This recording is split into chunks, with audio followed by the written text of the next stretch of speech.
Part 1. It was a pleasure to burn. It was a special pleasure to see things eaten, to see things blackened and changed. With the brass nozzle in his fists, with this great python spitting its venomous kerosene upon the world, the blood pounded in his head. His hands were the hands of some amazing conductor, playing all the symphonies of blazing and burning, bringing down the tatters and charcoal ruins of history. He wore his symbolic helmet, numbered 451, on his solid head. His eyes were all orange flame with the thought of what came next. He flicked the igniter, and the house jumped up in a gorging fire that burned the evening sky red and yellow and black.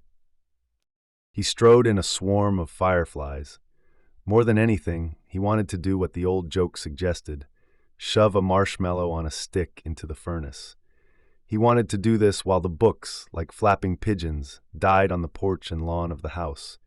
He watched as the books went up in sparkling whirls and blew away on a wind that was turning dark with the smoke of their burning.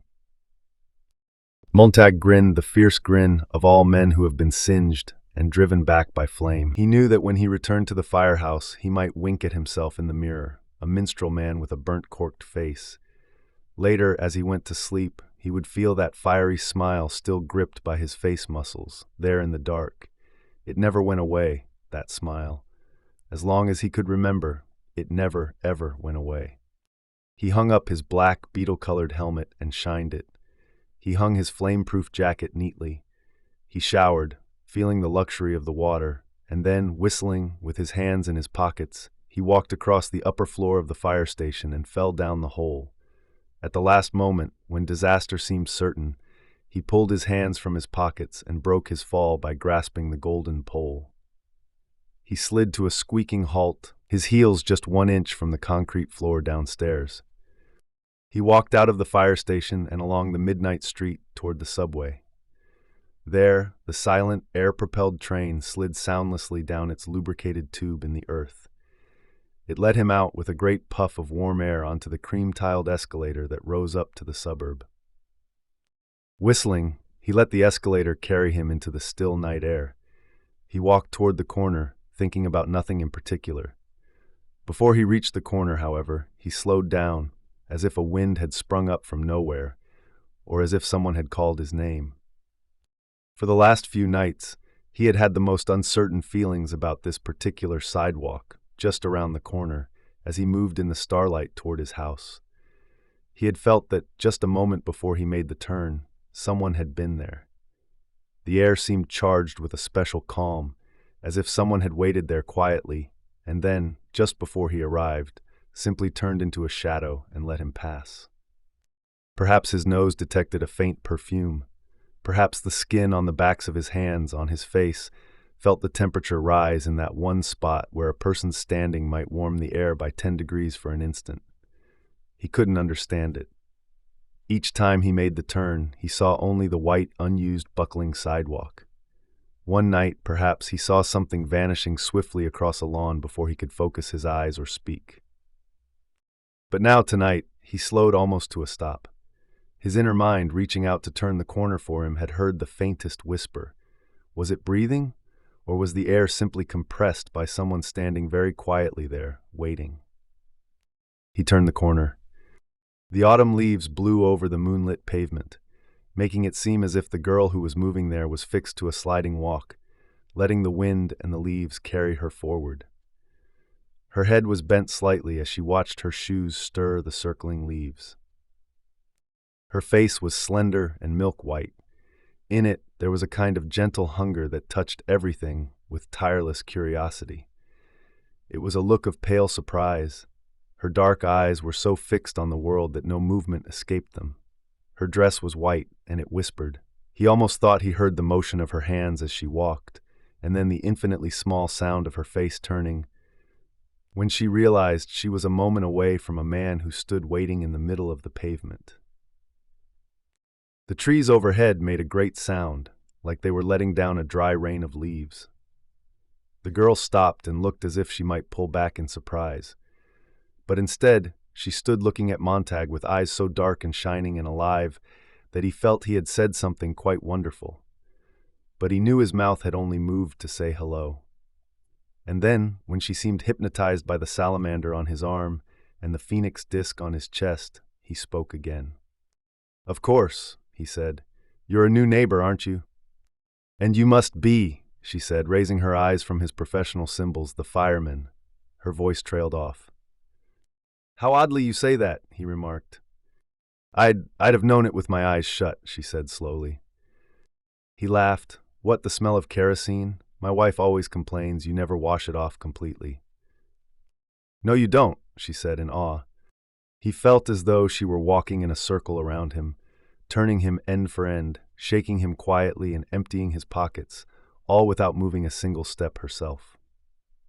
"Kerosene," he said, because the silence had grown long, "is nothing but perfume to me." "Does it seem like that, really?" she asked.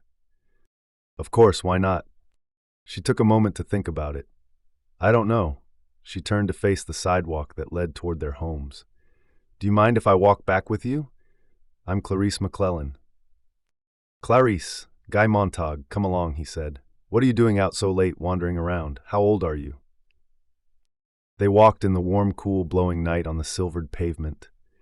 There was the faintest breath of fresh apricots and strawberries in the air. He looked around and realized this was quite impossible, so late in the year.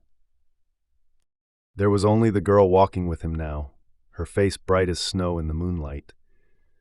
He knew she was turning his questions over in her mind, seeking the best answers she could possibly give. "Well," she said, "I'm 17 and I'm crazy. My uncle says the two always go together. When people ask your age," he said, "always say 17 and insane. Isn't this a nice time of night to walk? I like to smell things and look at things, and sometimes stay up all night walking and watch the sunrise." They walked on again in silence. Finally, she said thoughtfully, "You know, I'm not afraid of you at all." He was surprised. "Why should you be?" "So many people are. Afraid of firemen, I mean, but you're just a man after all." He saw himself in her eyes, suspended in two shining drops of bright water. He saw himself dark and tiny in fine detail, the lines around his mouth, everything. It was as if her eyes were two miraculous bits of violet amber that could capture and hold him intact. Her face, turned to him now, was like fragile milk crystal with a soft and constant light in it. It was not the hysterical light of electricity, but what? It was the strangely comfortable, rare, and gently flattering light of a candle. He remembered one time when he was a child during a power failure, his mother had found and lit a last candle. There had been a brief hour of rediscovery, of an illumination so special that space lost its vast dimensions and drew comfortably around them. And they, mother and son, alone, transformed, were hoping that the power might not come on again too soon. And then Clarice McClellan said, "Do you mind if I ask, how long have you worked at being a fireman?" "Since I was 20, 10 years ago," he answered. "Do you ever read any of the books you burn?" He laughed. "That's against the law." "Oh, of course," she said. "It's fine work," he went on. "Monday burn Millet, Wednesday Whitman, Friday Faulkner, burn them to ashes, then burn the ashes. That's our official slogan." They walked a little further and the girl said, "Is it true that long ago firemen put fires out instead of starting them?" "No," he said. "Houses have always been fireproof, take my word for it." "Strange. I heard once that a long time ago houses used to burn by accident and they needed firemen to stop the flames." He laughed again. She glanced at him quickly. "Why are you laughing?" "I don't know." He started to laugh again and then stopped. "Why?" "You laugh when I haven't been funny and you answer right away. You never stop to think what I've asked you." He stopped walking. "You are an odd one," he said, looking at her. "Haven't you any respect?" "I don't mean to be insulting," she said. "It's just, I love to watch people too much, I guess." "Well, doesn't this mean anything to you?" He tapped the numerals 451 stitched on his char-colored sleeve. "Yes," she whispered. She increased her pace. "Have you ever watched the jet cars racing on the boulevards down that way?" "You're changing the subject," he said. "I sometimes think drivers don't know what grass is, or flowers, because they never see them slowly," she said. "If you showed a driver a green blur, he'd say, 'Oh yes, that's grass.' A pink blur, that's a rose garden. White blurs are houses. Brown blurs are cows. My uncle drove slowly on a highway once. He drove 40 miles an hour and they jailed him for 2 days. Isn't that funny and sad too? You think too many things, said Montag uneasily. I rarely watch the parlor walls or go to races or fun parks, so I've lots of time for crazy thoughts, I guess, she said. Have you seen the 200-foot-long billboards in the country beyond town? Did you know that once billboards were only 20 feet long? But cars started rushing by so quickly they had to stretch the advertising out so it would last. I didn't know that, Montag laughed abruptly. Bet I know something else you don't. There's dew on the grass in the morning. He suddenly couldn't remember if he had known this or not, and it made him quite irritable. And if you look, she said, nodding at the sky, there's a man in the moon. He hadn't looked for a long time. They walked the rest of the way in silence. Her silence was thoughtful, while his was a kind of clenching and uncomfortable silence, in which he shot her accusing glances. When they reached her house, all its lights were blazing. What's going on? Montag asked. He had rarely seen so many lights on in a house.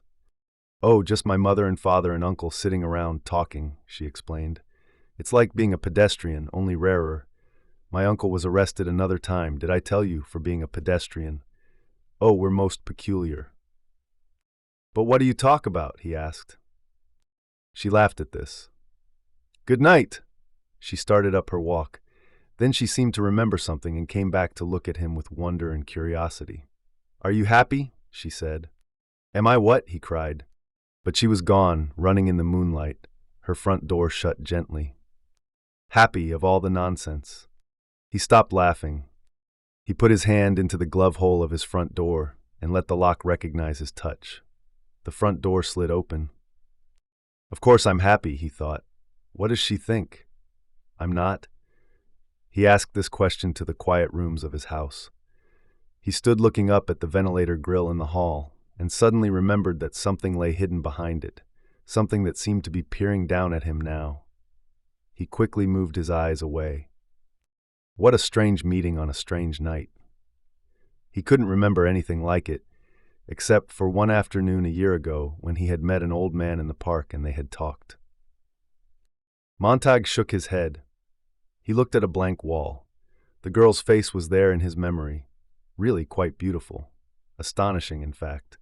She had a very thin face, like the dial of a small clock seen faintly in a dark room in the middle of the night.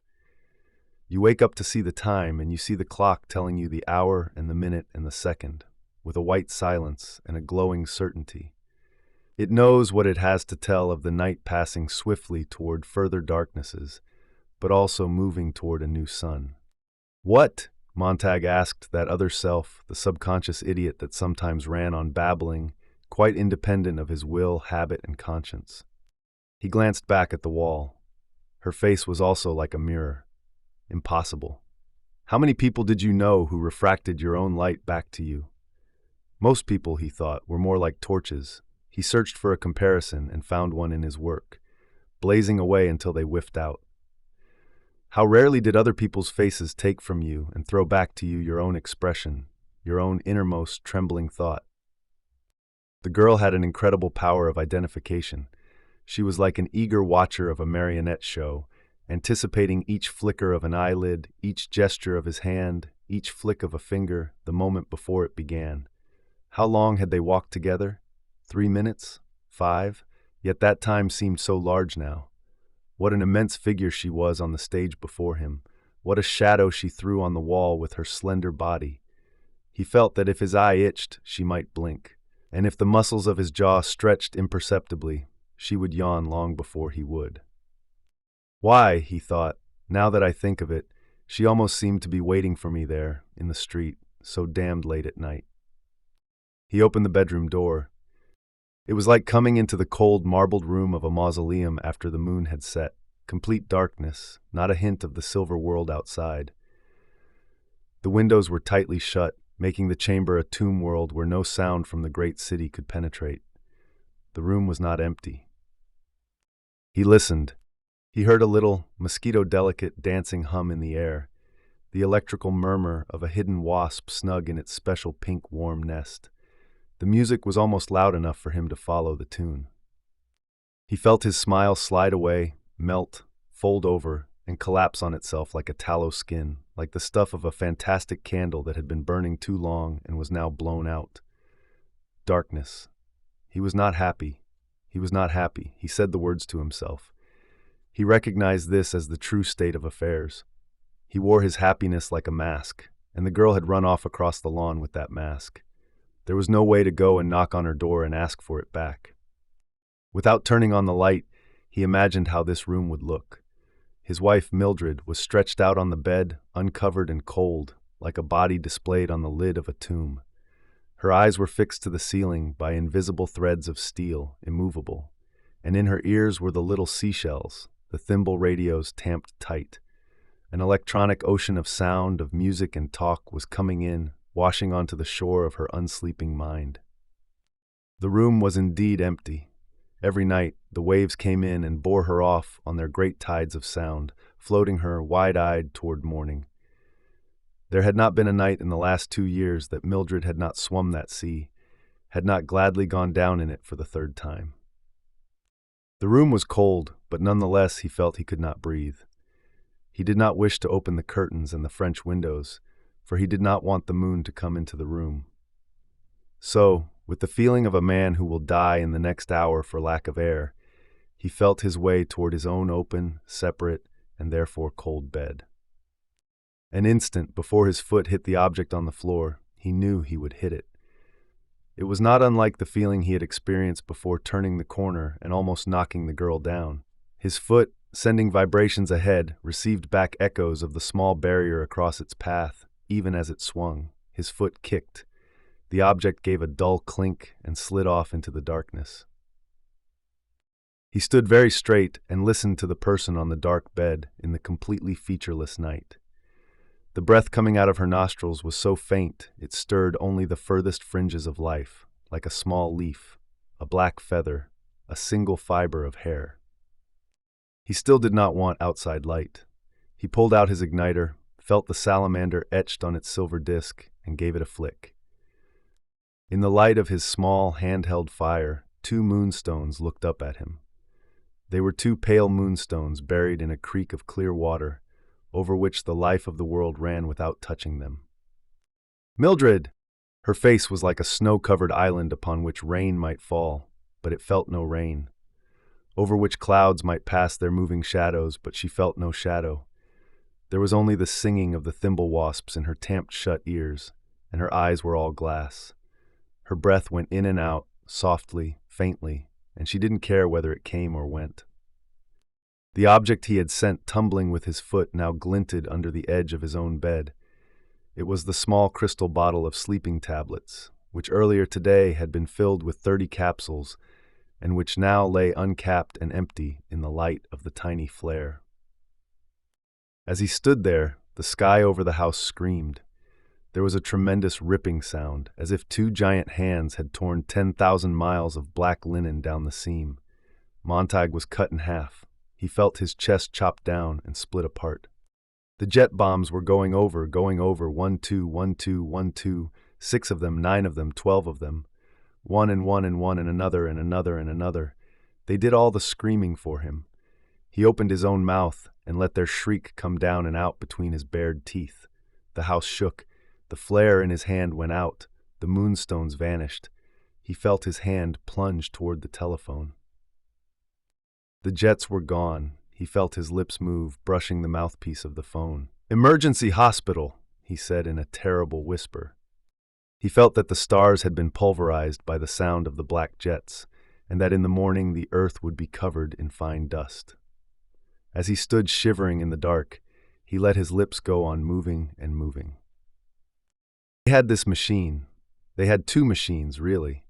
One of them slid down into your stomach like a black cobra down an echoing well, looking for all the old water and the old time gathered there.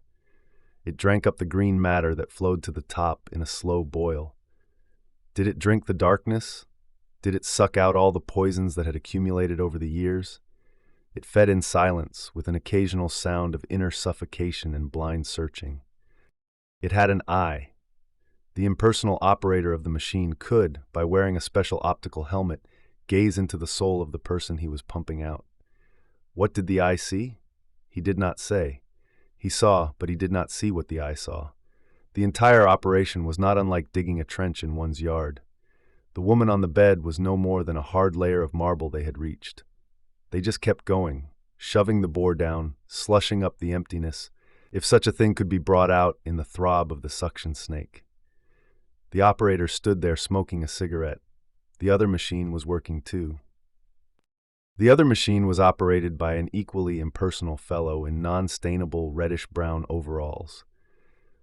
This machine pumped all the blood from the body and replaced it with fresh blood and serum. "Got to clean them out both ways," said the operator, standing over the silent woman. "No use getting the stomach if you don't clean the blood. Leave that stuff in the blood, and the blood hits the brain like a mallet, bang, a couple of thousand times, and the brain just gives up, just quits." "Stop it," said Montag. "I was just saying," said the operator. "Are you done?" asked Montag. They shut the machines up tight. "We're done." His anger did not even touch them. They stood with cigarette smoke curling around their noses and into their eyes, without making them blink or squint. "That's $50. First, why don't you tell me if she'll be all right?" "Sure, she'll be okay," the man said. "We got all the mean stuff right in our suitcase here. It can't get at her now. As I said, you take out the old and put in the new, and you're okay." "Neither of you is an MD. Why didn't they send an MD from emergency?" "Hell," the operator's cigarette moved on his lips. "We get these cases 9 or 10 a night. Got so many, starting a few years ago, we had the special machines built. With the optical lens, of course, that was new. The rest is ancient.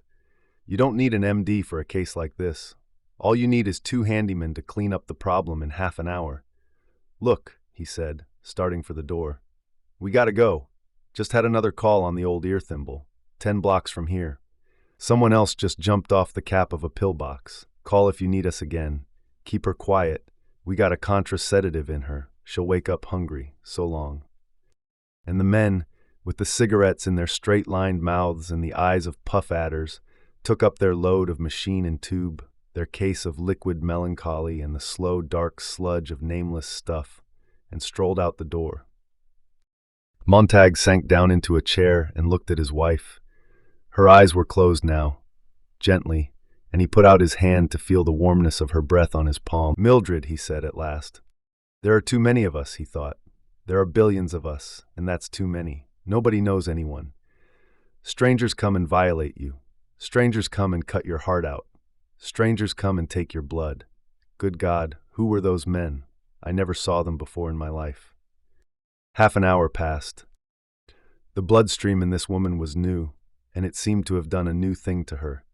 Her cheeks were very pink, and her lips were very fresh and full of color. They looked soft and relaxed. It was someone else's blood in there. If only it could have been someone else's flesh and brain and memory.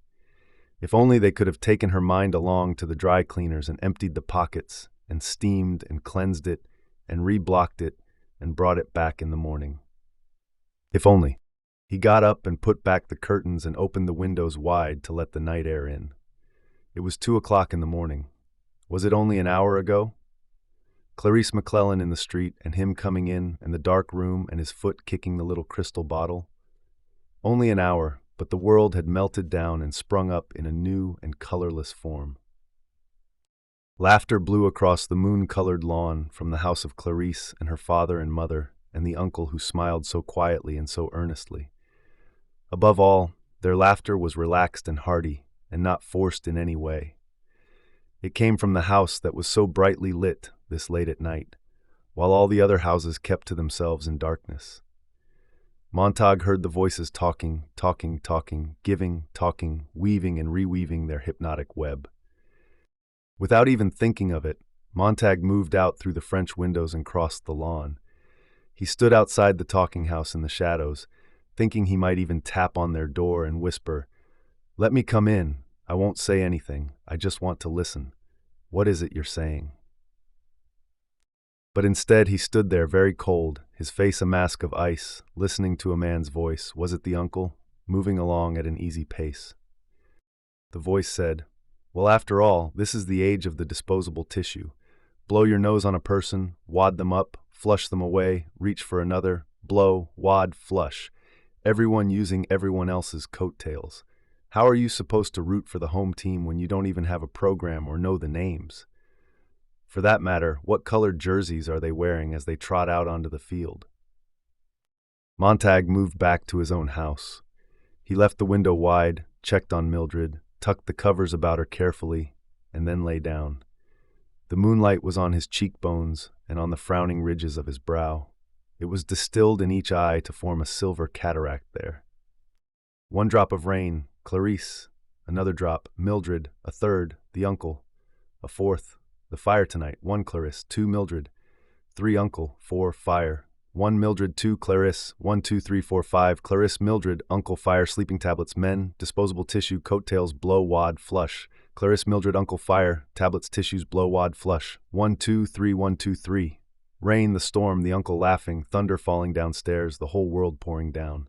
The fire gushing up in a volcano, all rushing on down around in a spouting roar and rivering stream toward morning. "I don't know anything anymore," he said, and let a sleep lozenge dissolve on his tongue. At 9 in the morning, Mildred's bed was empty. Montag got up quickly, his heart pumping, and ran down the hall. He stopped at the kitchen door. Toast popped out of the silver toaster and was seized by a spidery metal hand that drenched it with melted butter. Mildred watched the toast being delivered to her plate. She had both ears plugged with electronic bees that were humming the hour away. She looked up suddenly, saw him, and nodded. "You all right?" he asked. She was an expert at lip reading from 10 years of apprenticeship with her seashell ear thimbles. She nodded again. She set the toaster clicking away at another piece of bread. Montag sat down. His wife said, "I don't know why I should be so hungry." "You started." "I'm hungry," she repeated. "Last night," he began. "Didn't sleep well, feel terrible," she said. "God, I'm hungry. I can't figure it." "Last night," he said again. She watched his lips casually. "What about last night? Don't you remember?" "What? Did we have a wild party or something? I feel like I've got a hangover. God, I'm hungry. Who was here?" "A few people," he said. "That's what I thought." She chewed her toast. "Sore stomach, but I'm hungry as all get out. Hope I didn't do anything foolish at the party." "No," he said quietly. The toaster spidered out a piece of buttered bread for him. He held it in his hand, feeling grateful. "You don't look so hot yourself," said his wife. In the late afternoon it rained, and the entire world was dark gray. He stood in the hall of his house, putting on his badge with the orange salamander burning across it. He stood for a long time, looking up at the air conditioning vent in the hall. His wife, in the TV parlor, paused long enough from reading her script to glance up. "Hey," she said, "the man's thinking." "Yes," he said. "I wanted to talk to you." He paused. "You took all the pills in your bottle last night." "Oh, I wouldn't do that," she said, surprised. "The bottle was empty," he stated. "I wouldn't do a thing like that." "Why would I do a thing like that?" she asked. "Maybe you took 2 pills and forgot, and took 2 more, and forgot again and took 2 more, and were so dopey you kept right on until you had 30 or 40 of them in you." "Heck," she said, "what would I want to go and do a silly thing like that for?" "I don't know," he said. She was quite obviously waiting for him to go. "I didn't do that," she said. "Never in a billion years." "All right, if you say so," he said. "That's what the lady said." She turned back to her script. "What's on this afternoon?" he asked tiredly. She didn't look up from her script again.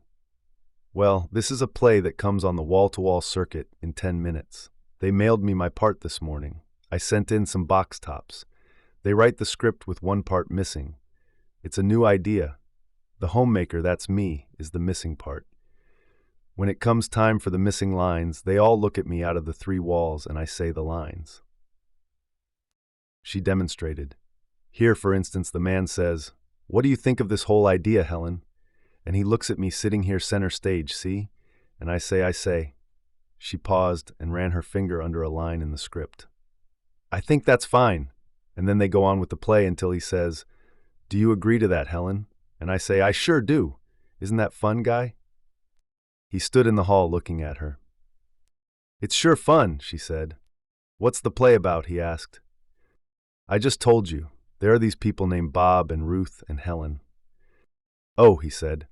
It's really fun, she continued. It'll be even more fun when we can afford to have the fourth wall installed. How long do you figure before we save up and get the fourth wall torn out and a fourth wall TV put in? It's only $2,000. That's 1/3 of my yearly pay, he pointed out. It's only $2,000, she replied, and I should think you'd consider me sometimes. If we had a fourth wall, why, it'd be just like this room wasn't ours at all, but all kinds of exotic people's rooms. We could do without a few things. We're already doing without a few things to pay for the third wall. It was put in only 2 months ago, remember? Is that all it was? She sat looking at him for a long moment. Well, goodbye, dear. Goodbye, he said. He stopped and turned around. Does it have a happy ending? I haven't read that far, she replied. He walked over, read the last page, nodded, folded the script, and handed it back to her. He walked out of the house into the rain. The rain was thinning away, and the girl was walking in the center of the sidewalk with her head up, the few drops falling on her face. She smiled when she saw Montag. Hello. He said hello and then asked, What are you up to now? I'm still crazy. The rain feels good. I love to walk in it. I don't think I'd like that, he said. You might if you tried. I never have. She licked her lips. Rain even tastes good. What do? Go around trying everything once, he asked. Sometimes twice. She looked at something in her hand. What have you got there? He asked. I guess it's the last of the dandelions this year. I didn't think I'd find one on the lawn this late. Have you ever heard of rubbing it under your chin? Look. She touched her chin with the flower, laughing. Why? If it rubs off, it means I'm in love, has it? He could hardly do anything else but look. Well, she prompted. You're yellow under there, he confirmed. Fine, let's try you now. It won't work for me. Here, before he could move, she had put the dandelion under his chin. He drew back and she laughed. Hold still. She peered under his chin and frowned. Well, he said. What a shame, she said. You're not in love with anyone. Yes, I am, he protested. It doesn't show. I am very much in love. He tried to conjure up a face to fit the words, but there was no face. I am. Oh, please don't look that way. It's that dandelion, he said. You've used it all up on yourself. That's why it won't work for me. Of course, that must be it. Oh, now I've upset you. I can see I have. I'm sorry. Really, I am. She touched his elbow. No, he said quickly. I'm all right. I've got to be going, so say you forgive me. I don't want you angry with me. Upset, yes. I've got to go to see my psychiatrist now, she said. They make me go. I made up things to say. I don't know what he thinks of me. He says I'm a regular onion. I keep him busy peeling away the layers. I'm inclined to believe you need the psychiatrist, said Montag. You don't mean that. He took a breath and let it out.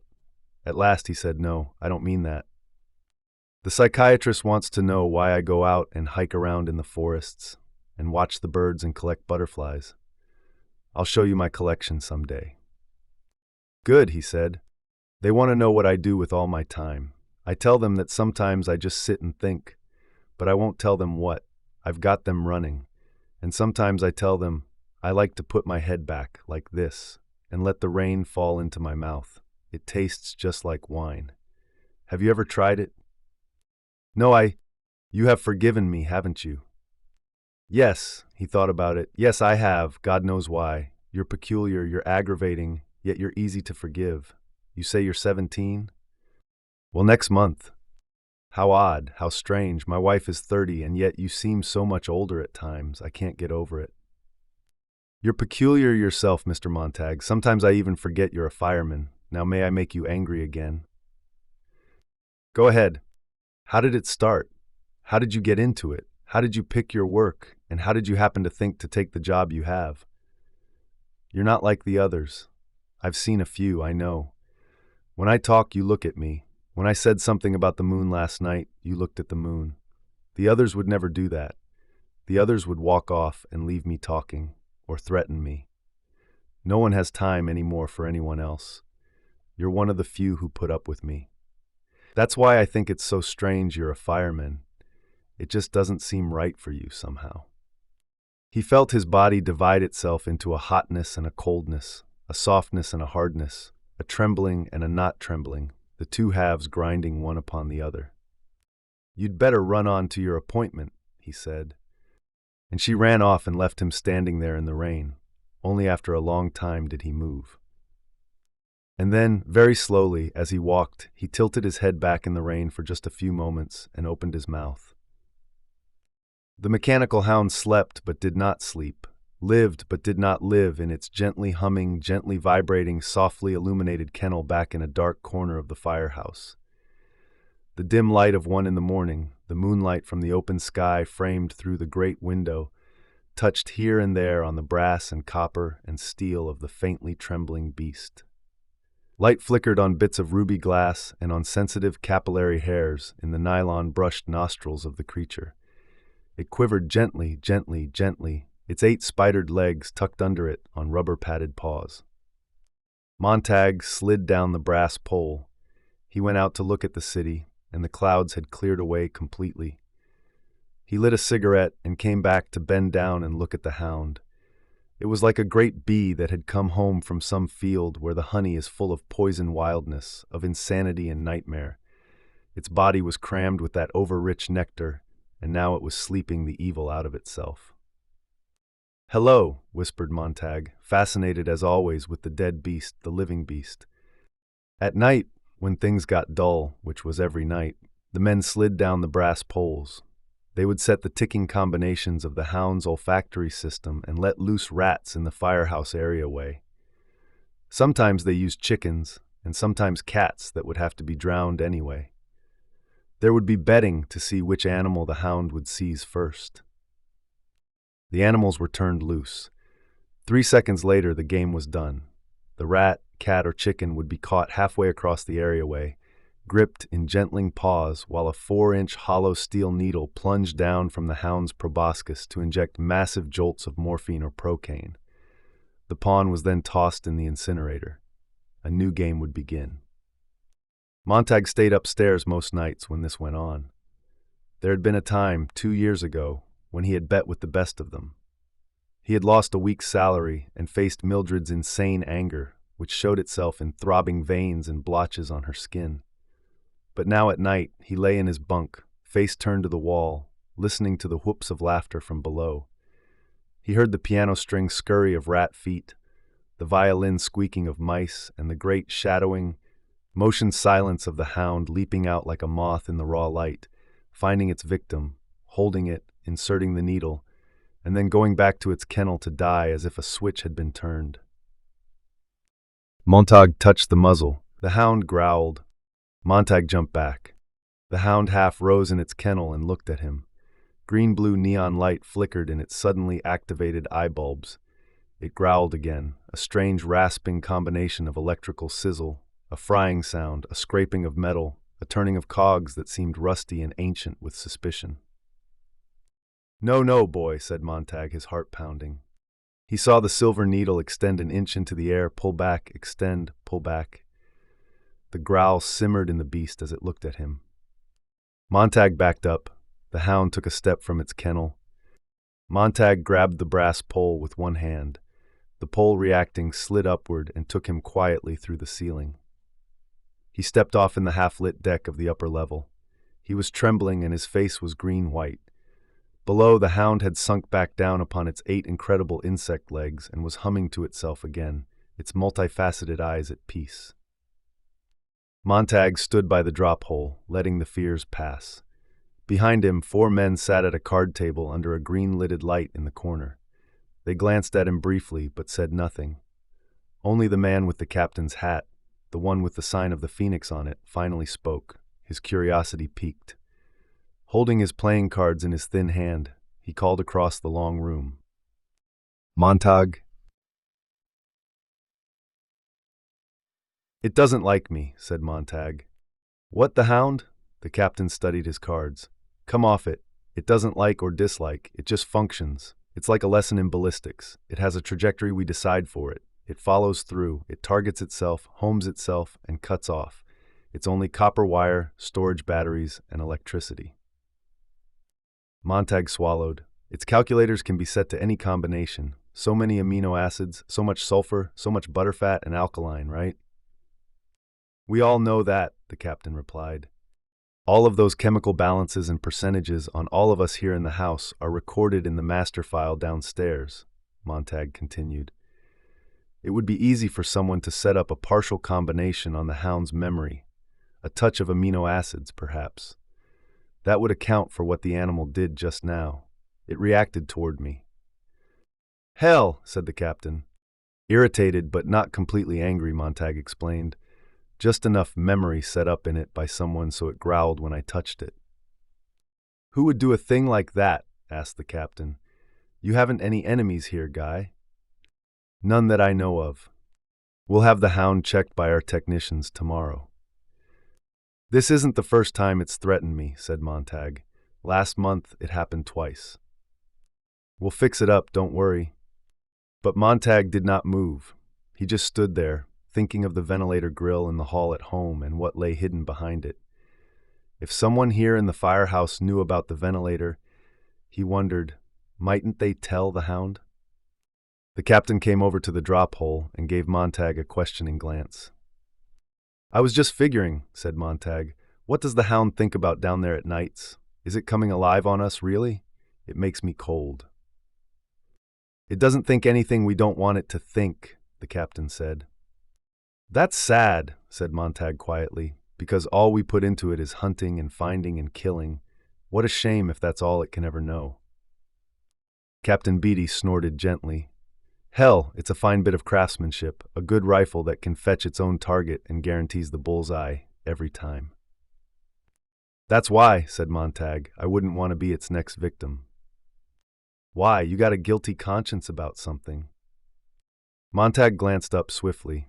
Beatty stood there looking at him steadily with his eyes while his mouth opened and began to laugh very softly. 1, 2, 3, 4, 5, 6, 7 days. And each of those days, when he came out of the house, Clarice was there somewhere in the world. Once he saw her shaking a walnut tree. Once he saw her sitting on the lawn knitting a blue sweater. 3 or 4 times he found a bouquet of late flowers on his porch, or a handful of chestnuts in a little sack, or some autumn leaves neatly pinned to a sheet of white paper and thumbtacked to his door. Every day, Clarice walked him to the corner. One day it was raining, the next it was clear. The day after that the wind blew strong, and the day after that it was mild and calm. And the day after that calm day was a day like a furnace of summer, and Clarice's face was all sunburnt by late afternoon. Why is it, he said one time at the subway entrance, that I feel I've known you so many years?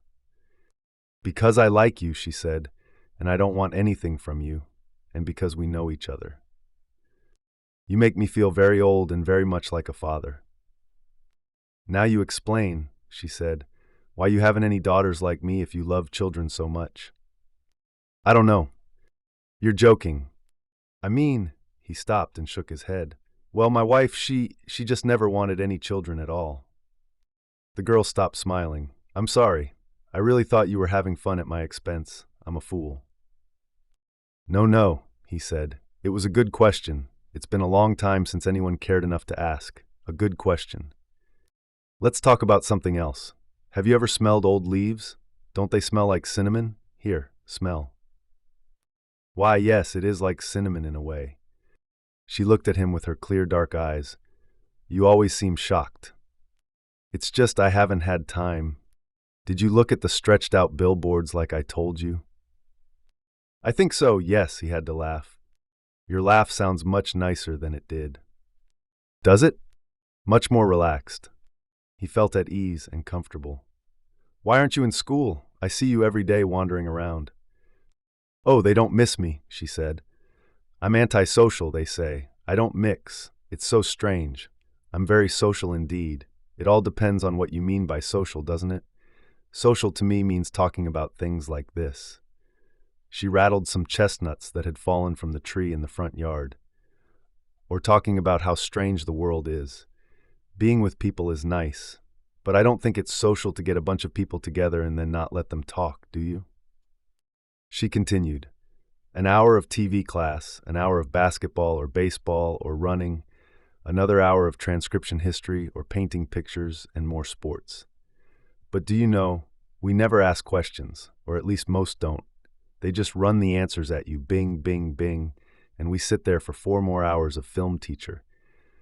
That's not social to me at all. It's a lot of funnels and a lot of water poured down the spout and out the bottom, and them telling us it's wine when it's not. They run us so ragged by the end of the day we can't do anything but go to bed or head for a fun park to bully people around, break window panes in the window smasher place or wreck cars in the car wrecker place with the big steel ball, or go out in the cars and race on the streets playing chicken and knock hubcaps. I guess I'm everything they say I am, all right. I haven't any friends. That's supposed to prove I'm abnormal. But everyone I know is either shouting or dancing around like wild or beating up one another. Do you notice how people hurt each other nowadays? You sound so very old. Sometimes I'm ancient. I'm afraid of children my own age. They kill each other. Did it always used to be that way? My uncle says no. 6 of my friends have been shot in the last year alone. 10 of them died in car wrecks. I'm afraid of them and they don't like me because I'm afraid. My uncle says his grandfather remembered when children didn't kill each other. But that was a long time ago when they had things different. They believed in responsibility, my uncle says. Do you know, I'm responsible. I was spanked when I needed it, years ago, and I do all the shopping and house cleaning by hand. But most of all, she said, I like to watch people. Sometimes I ride the subway all day and look at them and listen to them. I just want to figure out who they are and what they want and where they're going.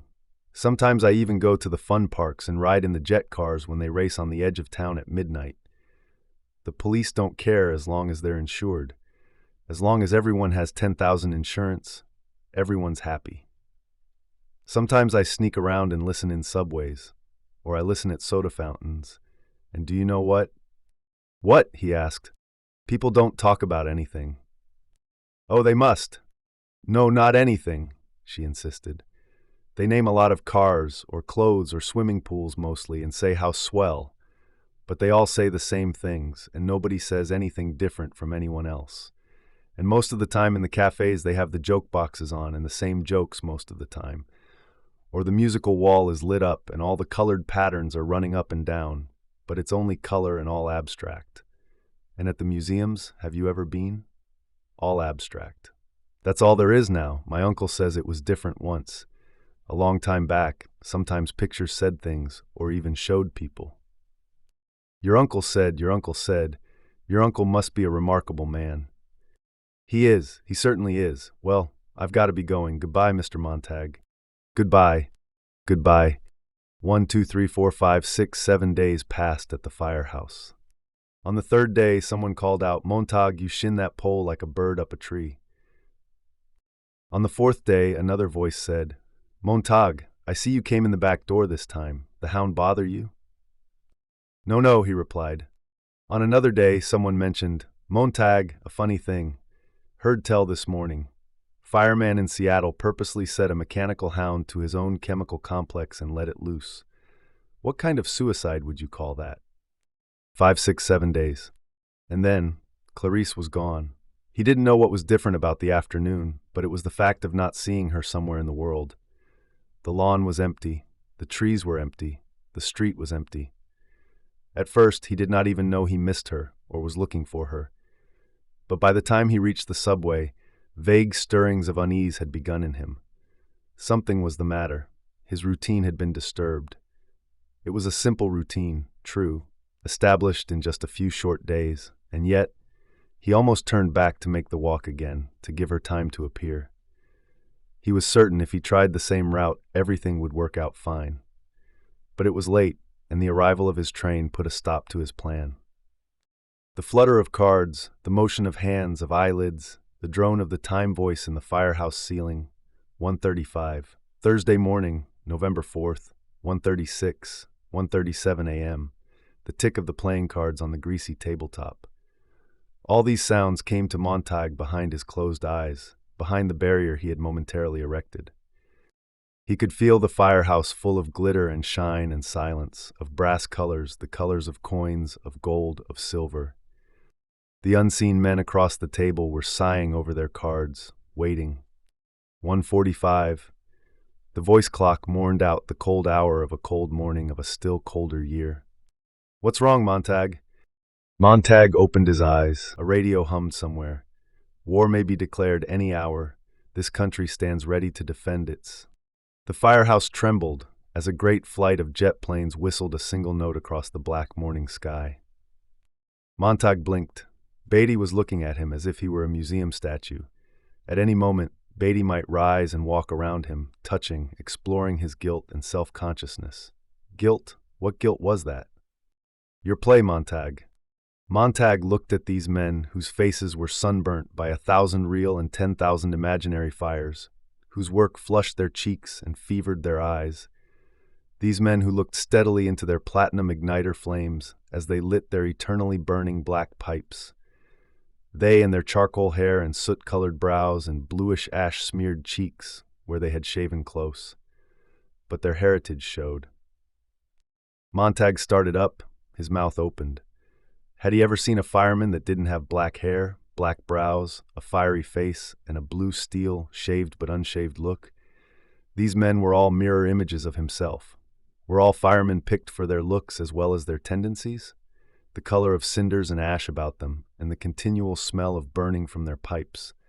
Captain Beatty was there, rising in thunderheads of tobacco smoke. Beatty opened a fresh tobacco packet, crumpling the cellophane into a sound of fire. Montag looked at the cards in his own hands. I've been thinking about the fire last week, about the man whose library we fixed. What happened to him? They took him screaming off to the asylum. He wasn't insane. Beatty arranged his cards quietly. Any man's insane who thinks he can fool the government and us. "I've tried to imagine," said Montag, "just how it would feel. I mean, to have firemen burn our houses and our books." "We haven't any books," another fireman said. "But if we did have some." "You got some?" Beatty blinked slowly. "No." Montag gazed beyond them to the wall, with the typed lists of 1,000,000 forbidden books. Their names leapt in fire, burning down the years under his axe and his hose, which sprayed not water but kerosene. No. But in his mind a cool wind started up and blew out of the ventilator grill at home, softly, softly, chilling his face. And again he saw himself in a green park talking to an old man, a very old man, and the wind from the park was cold too. Montag hesitated. Was it always like this, the firehouse, our work? I mean, well, once upon a time... "Once upon a time," Beatty said. "What kind of talk is that?" "Fool," thought Montag to himself, "you'll give it away." At the last fire, a book of fairy tales, he'd glanced at a single line. "I mean," he said, "in the old days before homes were completely fireproofed." Suddenly, it seemed a much younger voice was speaking for him. He opened his mouth and it was Clarice McClellan saying, "Didn't firemen prevent fires rather than stoke them up and get them going?" "That's rich!" Stoneman and Black drew forth their rule books, which also contained brief histories of the firemen of America. They laid them out where Montag, though long familiar with them, might see. Established 1790 to burn English-influenced books in the colonies. First fireman, Benjamin Franklin. And then the rules. Answer the alarm swiftly. Start the fire swiftly. Burn everything. Report back to firehouse immediately. Stand alert for other alarms. Everyone watched Montag. He did not move. The alarm sounded. The bell in the ceiling kicked itself 200 times. Suddenly there were 4 empty chairs. The cards fell in a flurry of snow. The brass pole shivered. The men were gone. Montag sat in his chair. Below, the orange dragon coughed into life. Montag slid down the pole like a man in a dream. The mechanical hound leapt up in its kennel, its eyes all green flame. "Montag, you forgot your helmet," someone shouted. He seized it off the wall behind him, ran, leapt, and they were off, the night wind hammering about their siren scream and their mighty metal thunder. It was a flaking, 3-story house in the ancient part of the city, a century old if it was a day. Like all houses, it had been given a thin, fireproof plastic sheath many years ago, and this preservative shell seemed to be the only thing holding it in the sky. "Here we are." The engine slammed to a stop. Beatty, Stoneman, and Black ran up the sidewalk, suddenly looking odious and fat in their plump, fireproof slickers. Montag followed. They crashed through the front door and grabbed at a woman, though she was not running or trying to escape. She was only standing, weaving from side to side, her eyes fixed upon a nothingness in the wall, as if they had struck her a terrible blow on the head. Her tongue was moving in her mouth, and her eyes seemed to be trying to remember something. Then they remembered, and her tongue moved again. She said, "Play the man, Master Ridley. We shall this day light such a candle, by God's grace, in England, as I trust shall never be put out." "Enough of that," said Beatty. "Where are they?" He slapped her face with amazing objectivity and repeated the question. The old woman's eyes came to a focus upon Beatty. "You know where they are, or you wouldn't be here," she said. Stoneman held out the telephone alarm card with the complaint signed in duplicate on the back. It read, "Have reason to suspect attic, 11 North Elm City, EB." "That would be Mrs. Blake, my neighbor," said the woman, reading the initials. "All right, men, let's get them," Beatty ordered. Next thing, they were up in the musty blackness, swinging silver hatchets at doors that were, after all, unlocked. They tumbled through like boys, all rollicking and shouting. "Hey!" A fountain of books sprang down upon Montag as he climbed, shuddering, up the sheer stairwell. How inconvenient. Always before, it had been like snuffing a candle. The police went first, and adhesive taped the victim's mouth and bandaged him off into their glittering beetle cars. So when you arrived, you found an empty house. You weren't hurting anyone. You were hurting only things. And since things really couldn't be hurt, since things felt nothing and don't scream or whimper, as this woman might begin to, there was nothing to tease your conscience later. You were simply cleaning up. Janitorial work, essentially. Everything to its proper place. Quick with the kerosene. Who's got a match? But now, tonight, someone had slipped. This woman was spoiling the ritual. The men were making too much noise, laughing and joking, to cover her terrible, accusing silence below. She made the empty rooms roar with accusation and shake down a fine dust of guilt that was sucked into their nostrils as they plunged about. It was neither proper nor correct. Montag felt an immense irritation. On top of everything else, she shouldn't be here. Books bombarded his shoulders, his arms, his upturned face. A book landed, almost obediently, like a white pigeon, in his hands, its pages fluttering. In the dim, wavering light, a page hung open, and it was like a snowy feather, the words delicately painted on it. In all the rush and fervor, Montag had only an instant to see a line, but it blazed in his mind for the next minute, as if stamped there with fiery steel. Time has fallen asleep in the afternoon sunshine. He dropped the book. Immediately another fell into his arms. "Montag, up here," a voice called. Montag's hand closed like a mouth. It crushed the book to his chest with wild devotion, with an insanity of mindlessness. The men above were hurling shovelfuls of magazines into the dusty air. They fell like slaughtered birds, and the woman stood below, like a small girl among the bodies. Montag had done nothing. His hand had done it all. His hand, with a brain of its own, with a conscience and a curiosity in each trembling finger, had turned thief. Now it plunged the book back under his arm, pressed it tight to his sweating armpit, and rushed out empty with a magician's flourish. "Look here! Innocent! Look!" He gazed, shaken, at that white hand. He held it way out, as if he were far-sighted. He held it close, as if he were blind. "Montag!" He jerked around. "Don't stand there, idiot!" The books lay like great mounds of fish left to dry. The men danced and slipped and fell over them. Titles glittered their golden eyes, then fell and were gone. Kerosene! They pumped the cold fluid from the numbered 451 tanks strapped to their shoulders. They coated each book, they pumped rooms full of it. They hurried downstairs. Montag staggered after them in the kerosene fumes. "Come on, woman." The woman knelt among the books, touching the drenched leather and cardboard, reading the gilt titles with her fingers while her eyes accused Montag. "You can't ever have my books," she said. "You know the law," said Beatty. "Where's your common sense? None of those books agree with each other.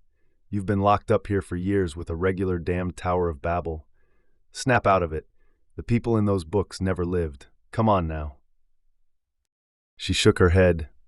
"The whole house is going up," said Beatty. The men walked clumsily to the door. They glanced back at Montag, who stood near the woman. "You're not leaving her here," he protested. "She won't come," Beatty replied. "Force her, then." Beatty raised his hand, in which he concealed the igniter. "We're due back at the house. Besides, these fanatics always try suicide. The pattern's familiar." Montag placed his hand on the woman's elbow. "You can come with me." "No," she said. "Thank you anyway." "I'm counting to 10, said Beatty. 1, 2. "Please," said Montag. "Go on," said the woman. 3, 4. "Here." Montag pulled at the woman. She replied quietly, "I want to stay here." 6. "You can stop counting," she said. She opened the fingers of one hand slightly, and in her palm was a single slender object. An ordinary kitchen match. The sight of it rushed the men out and down, away from the house. Captain Beatty, keeping his dignity, backed slowly through the front door, his pink face burnt and shiny from 1,000 fires and night excitements. God, thought Montag, how true. The alarm always comes at night, never by day. Is it because the fire is prettier by night? More spectacle, a better show? The pink face of Beatty now showed the faintest panic in the doorway.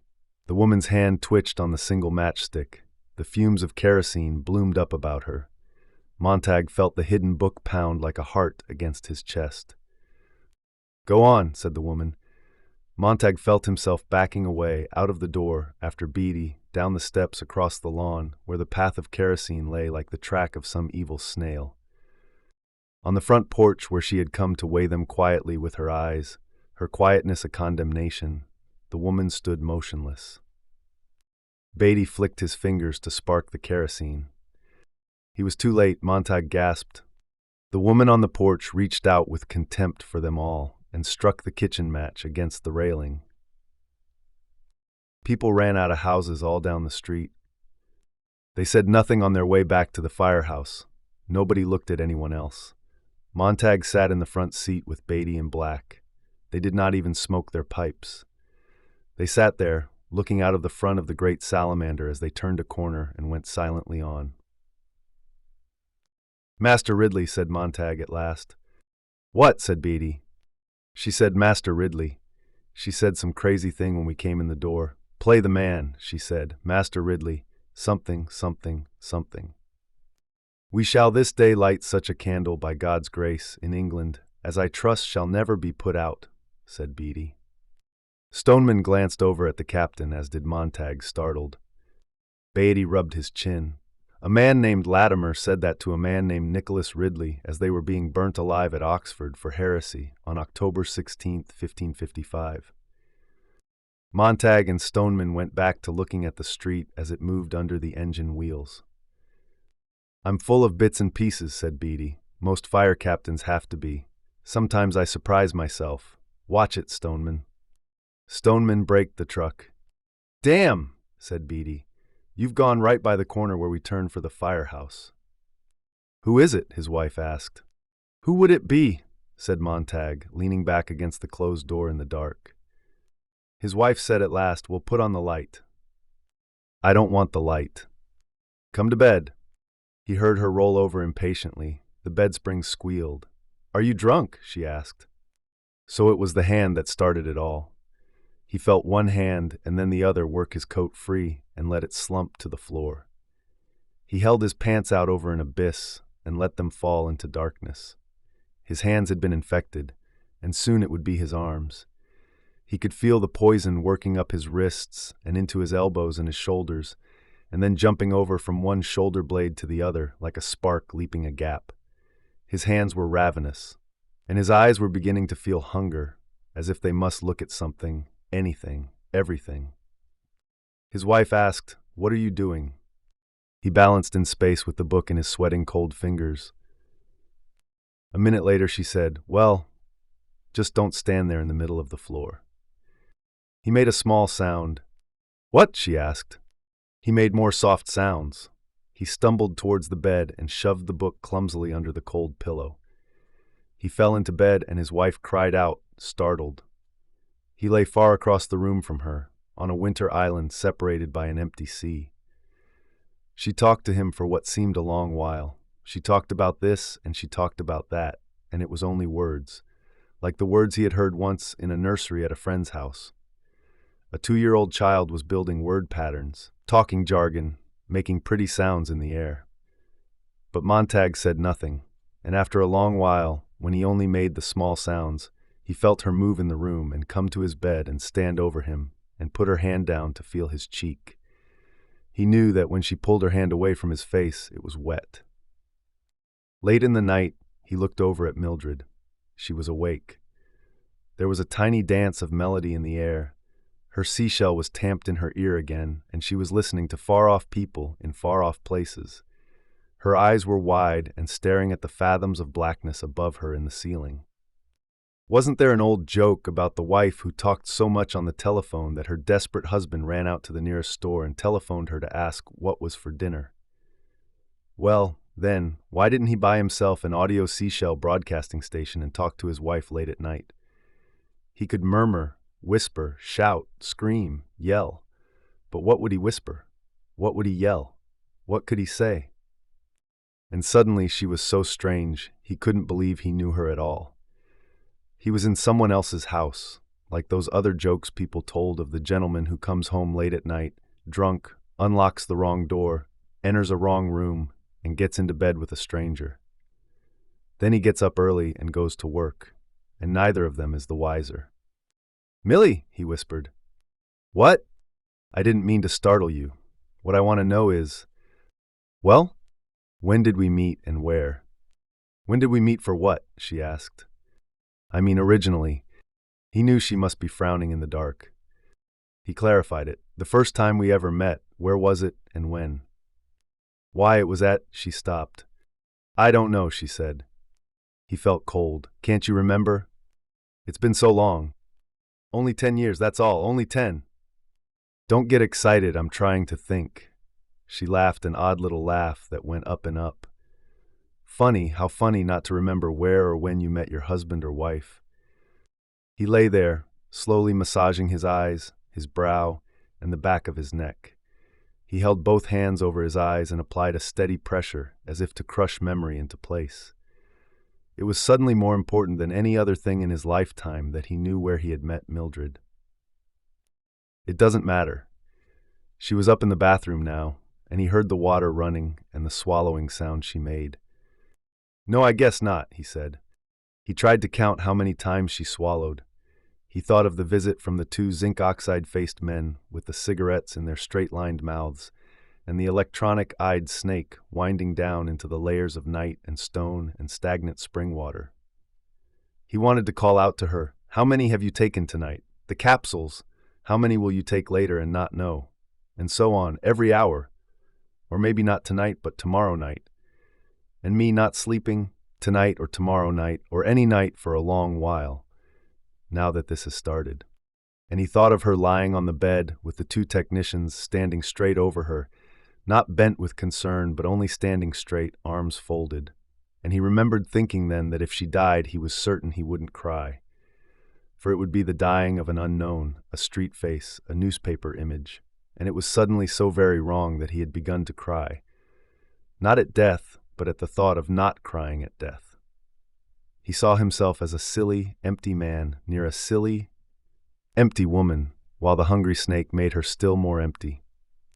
How do you get so empty, he wondered. Who takes it out of you? And that awful flower the other day, the dandelion, it had summed up everything, hadn't it? What a shame! You're not in love with anyone. And why not? Well, wasn't there a wall between him and Mildred when you came down to it? Literally. Not just one wall, but so far three, and expensive too. And the uncles, the aunts, the cousins, the nieces, the nephews that lived in those walls, the gibbering pack of tree apes that said nothing, nothing, nothing, and said it loud, loud, loud. He had taken to calling them relatives from the very first. How's Uncle Louis today? Who? And Aunt Maud? The most significant memory he had of Mildred, really, was of a little girl in a forest without trees. How odd. Or rather, a little girl lost on a plateau where there used to be trees, where you could feel the memory of their shapes all about. She was sitting in the center of the living room. The living room, what a good job of labeling that was now. No matter when he came in, the walls were always talking to Mildred. Something must be done. Yes, something must be done. Well, let's not stand and talk. Let's do it. I'm so mad I could spit. What was it all about? Mildred couldn't say. Who was mad at whom? Mildred didn't quite know. What were they going to do? Well, said Mildred, wait around and see. He had waited around to see. A great thunderstorm of sound gushed from the walls. Music bombarded him at such an immense volume that his bones were almost shaken from their tendons. He felt his jaw vibrate, his eyes wobble in his head. He was a victim of concussion. When it was all over, he felt like a man who had been thrown from a cliff, whirled in a centrifuge, and spat out over a waterfall that fell and fell into emptiness, never quite touching bottom, never quite touching bottom. And you fell so fast you didn't touch the sides either, never quite touched anything. The thunder faded, the music died. There, said Mildred. And it was indeed remarkable. Something had happened. Even though the people in the walls of the room had barely moved, and nothing had really been settled, you had the impression that someone had turned on a washing machine or sucked you up in a gigantic vacuum. You drowned in music and pure cacophony. He came out of the room sweating and on the point of collapse. Behind him, Mildred sat in her chair, and the voices went on again. Well, everything will be all right now, said an aunt. Oh, don't be too sure, said a cousin. Now, don't get angry. Who's angry? You are. You're mad. Why should I be mad? Because. That's all very well, cried Montag. But what are they mad about? Who are these people? Who's that man and who's that woman? Are they husband and wife? Are they divorced, engaged? What? Good God, nothing's connected up. They, said Mildred. Well, they had this fight, you see. They certainly fight a lot. You should listen. I think they're married. Yes, they're married. Why? And if it was not the 3 walls, soon to be 4 walls and the dream complete, then it was the open car, with Mildred driving 100 miles an hour across town. He would be shouting at her and she would be shouting back, and both would be trying to hear what was said, but hearing only the scream of the car. At least keep it down to the minimum, he yelled. What? She cried. Keep it down to 55, the minimum, he shouted. The what? She shrieked. Speed, he shouted, and she pushed it up to 105 miles an hour and tore the breath from his mouth. When they stepped out of the car, she had the seashells stuffed in her ears. Silence, only the wind blowing softly.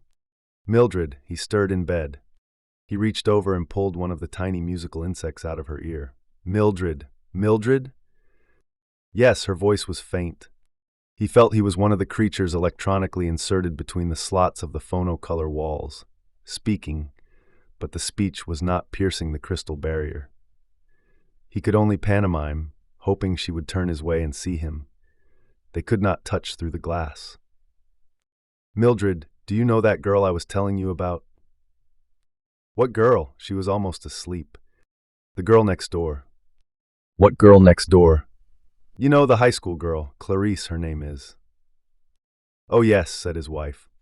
I haven't seen her for a few days, 4 days to be exact. Have you seen her? No. I've meant to talk to you about her. Strange. Oh, I know the one you mean. I thought you would. Her, said Mildred in the dark room.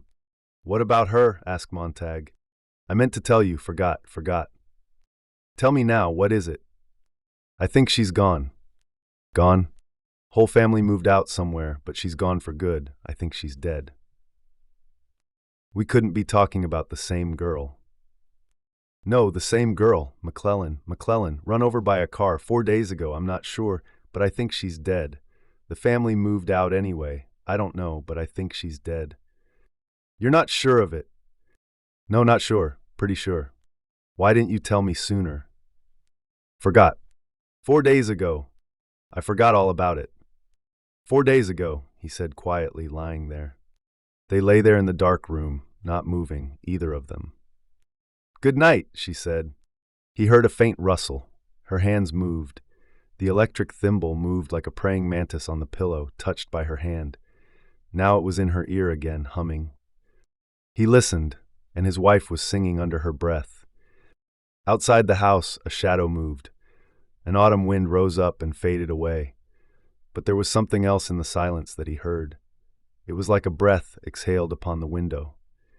It was like a faint drift of greenish luminescent smoke, the motion of a single huge October leaf blowing across the lawn and away. A hound, he thought. It's out there tonight. It's out there now. If I open the window. He did not open the window. He had chills and fever in the morning. You can't be sick, said Mildred. He closed his eyes over the hotness. Yes. But you were all right last night. No, I wasn't all right. He heard the relatives shouting in the parlor. Mildred stood over his bed curiously. He felt her there. He saw her without opening his eyes. Her hair burnt by chemicals to a brittle straw, her eyes with a kind of unseen but suspected cataract far behind the pupils, the reddened, pouting lips, the body as thin as a praying mantis from dieting, and her flesh like white bacon. He could remember her no other way. Will you bring me aspirin and water? You've got to get up, she said. It's noon. You've slept 5 hours later than usual. Will you turn the parlor off? He asked. That's my family. Will you turn it off for a sick man? I'll turn it down. She went out of the room and did nothing to the parlor and came back. Is that better? Thanks. That's my favorite program, she said. What about the aspirin? You've never been sick before. She went away again. Well, I'm sick now. I'm not going to work tonight. Call Beatty for me. You acted funny last night, she returned, humming. Where's the aspirin? He glanced at the water glass she handed him. Oh. She walked to the bathroom again. Did something happen? I had a nice evening, she said from the bathroom. What were you doing? The parlor. What was on? Programs. What programs? Some of the best ever. Who? Oh, the bunch. Yes, the bunch. He pressed at the pain in his eyes, and suddenly the odor of kerosene made him vomit. Mildred came in, humming. She was surprised. Why'd you do that? He looked with dismay at the floor. We burned an old woman with her books. It's a good thing the rug's washable. She fetched a mop and worked on it. I went to Helen's last night. Couldn't you get the shows in your own parlor? Sure, but it's nice visiting. She went out into the parlor. He heard her singing. Mildred, he called. She returned, singing, snapping her fingers softly. Aren't you going to ask me about last night? He said. What about it? We burned 1,000 books. We burned a woman. Well? The parlor was exploding with sound. We burned copies of Dante and Swift and Marcus Aurelius. Wasn't he a European? Something like that. Wasn't he a radical? I never read him. He was a radical.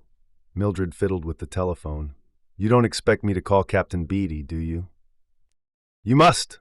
Don't shout! I wasn't shouting. He was up in bed, suddenly enraged and flushed, shaking. The parlor roared in the hot air. I can't call him. I can't tell him I'm sick. Why? Because you're afraid, he thought. A child feigning illness, afraid to call because after a moment's discussion, the conversation would run like this.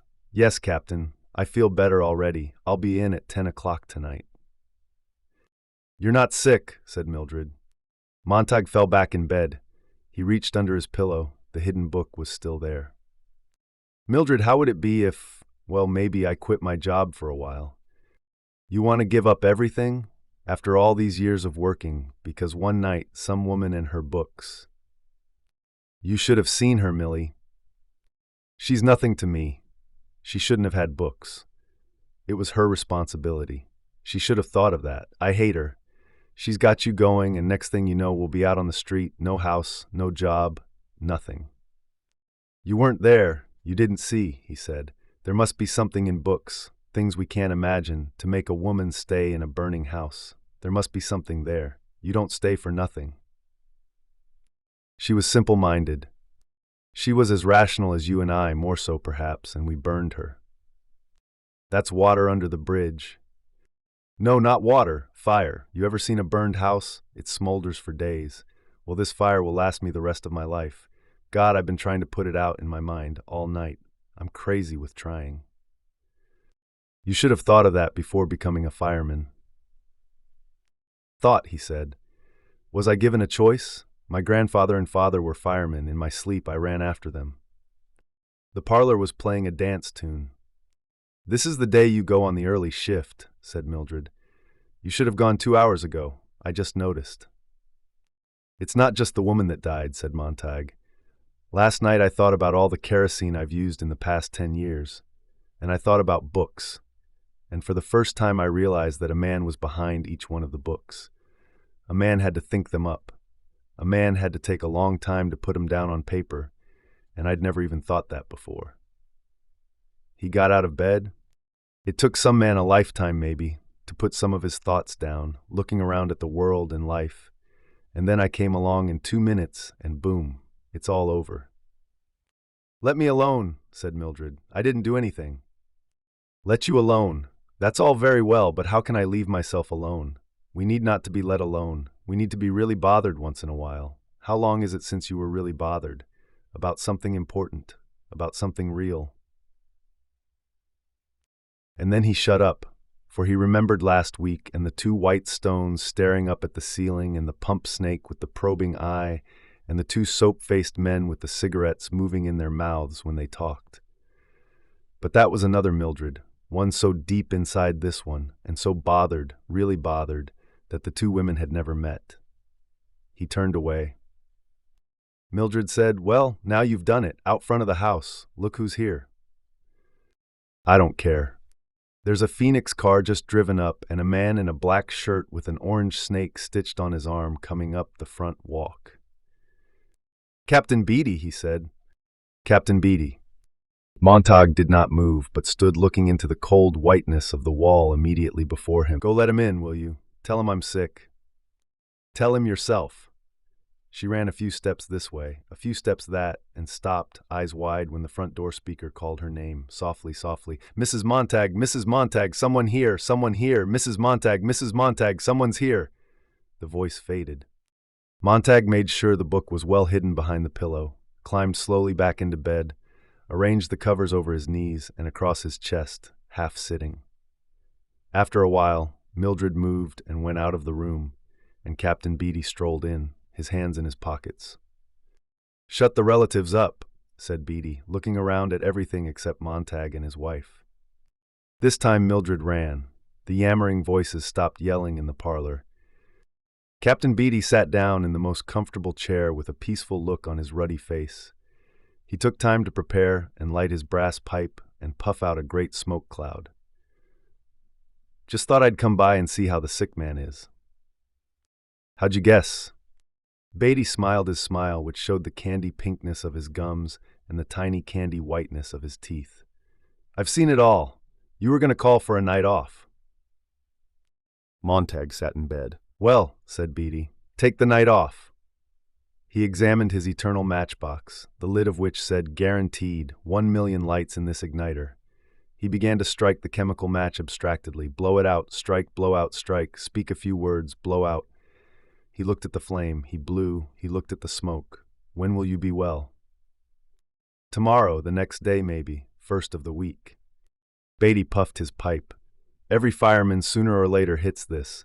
They only need understanding to know how the wheels run, need to know the history of our profession. They don't feed it to rookies like they used to. Damn shame. Puff.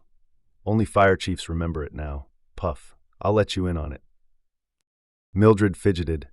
Beatty took a full minute to settle himself in and think back for what he wanted to say. When did it all start, you ask, this job of ours? How did it come about? Where, when? Well, I'd say it really got started around a thing called the Civil War, even though our rule book claims it was founded earlier. The fact is, we didn't get along well until photography came into its own. Then motion pictures in the early 20th century. Radio, television. Things began to have mass. Montag sat in bed, not moving. And because they had mass, they became simpler, said Beatty. Once books appealed to a few people, here, there, everywhere. They could afford to be different. The world was roomy. But then the world got full of eyes and elbows and mouths. Double, triple, quadruple population. Films and radios, magazines, books leveled down to a sort of paste pudding norm. Do you follow me? I think so. Beatty peered at the smoke pattern he had put out on the air. Picture it, 19th century man with his horses, dogs, carts, slow motion. Then, in the 20th century, speed up your camera. Books cut shorter, condensations, digests, tabloids. Everything boils down to the gag, the snap ending. Snap ending, Mildred nodded. Classics cut to fit 15-minute radio shows, then cut again to fill a 2-minute book column, winding up at last as a 10 or 12-line dictionary resume. I exaggerate, of course. The dictionaries were for reference. But many were those whose sole knowledge of Hamlet, you know the title certainly, Montag, it is probably only a faint rumor of a title to you, Mrs. Montag, whose sole knowledge, as I say, of Hamlet was a 1-page digest in a book that claimed, now at least you can listen to all the classics, keep up with your neighbors. Do you see? Out of the nursery into the college and back to the nursery. There's your intellectual pattern for the past 5 centuries or more. Mildred arose and began to move around the room, picking things up and putting them down. Beatty ignored her and continued. Speed up the film, Montag, quick, click, pick, look. I now flick, here, there, swift, pace, up, down, in, out, why, how, who, what, where, bang, smack, wallop, bing, bong, boom, digest, digest, digest, digest, digest. Politics, 1 column, 2 sentences, a headline. Then in midair, all vanishes. Whirl man's mind around so fast under the pumping hands of publishers, exploiters, broadcasters, that the centrifuge flings off all unnecessary time-wasting thought. Mildred smoothed the bedclothes. Montag felt his heart jump and jump again as she patted his pillow.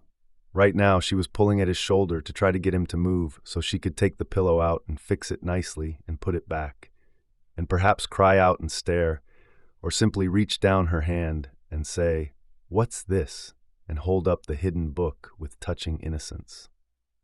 School is shortened, discipline relaxed, philosophies, histories, languages dropped, English and spelling gradually neglected, finally almost completely ignored. Life is immediate, the job counts, pleasure lies all about after work. Why learn anything save pressing buttons, pulling switches, fitting nuts and bolts? "Let me fix your pillow," said Mildred. "No," whispered Montag. "The zipper displaces the button," Beatty went on, "and a man lacks just that much time to think while dressing at dawn, a philosophical hour, and thus a melancholy hour." Mildred said, "Here." "Get away," said Montag. "Life becomes one big pratfall, Montag. Everything bang, boff, and wow." "Wow," said Mildred, yanking at the pillow. "For God's sake, let me be," cried Montag passionately. Beatty opened his eyes wide. Mildred's hand had frozen behind the pillow. Her fingers were tracing the book's outline, and as the shape became familiar, her face looked surprised and then stunned. Her mouth opened to ask a question.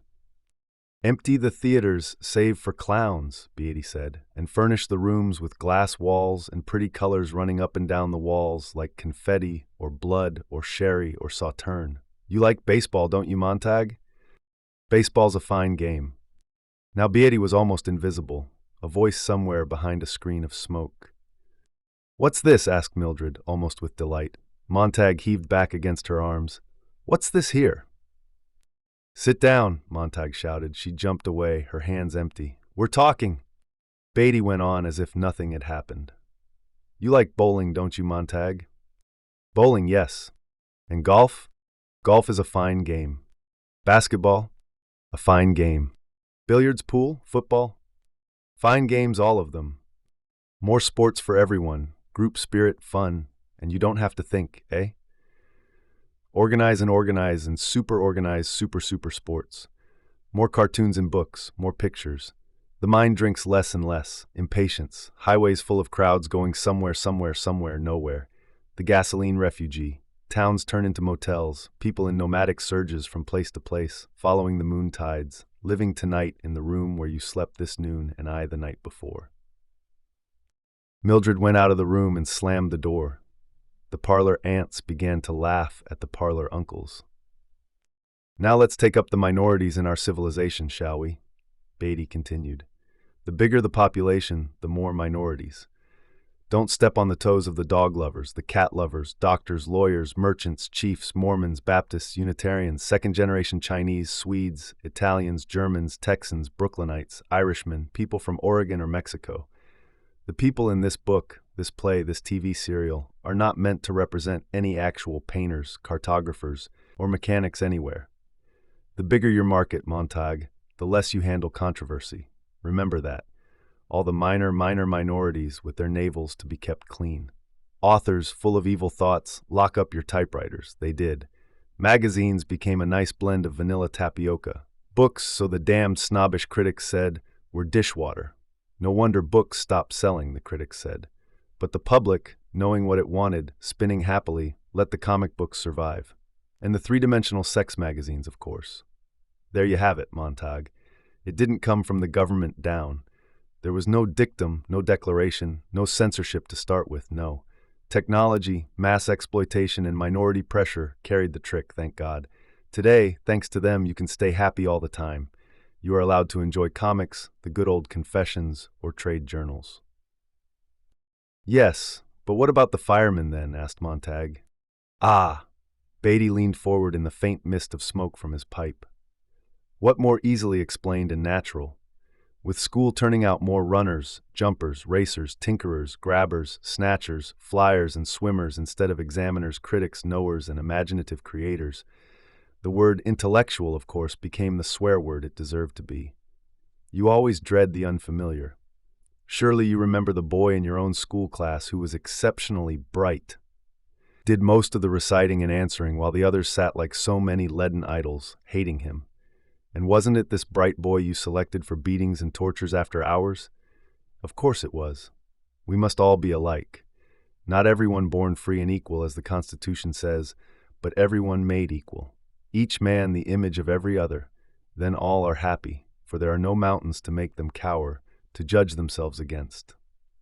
So, a book is a loaded gun in the house next door. Burn it. Take the shot from the weapon. Breach man's mind. Who knows who might be the target of the well-read man? Me? I won't stomach them for a minute. And so when houses were finally fireproofed completely, all over the world, you were correct in your assumption the other night. There was no longer need of firemen for the old purposes.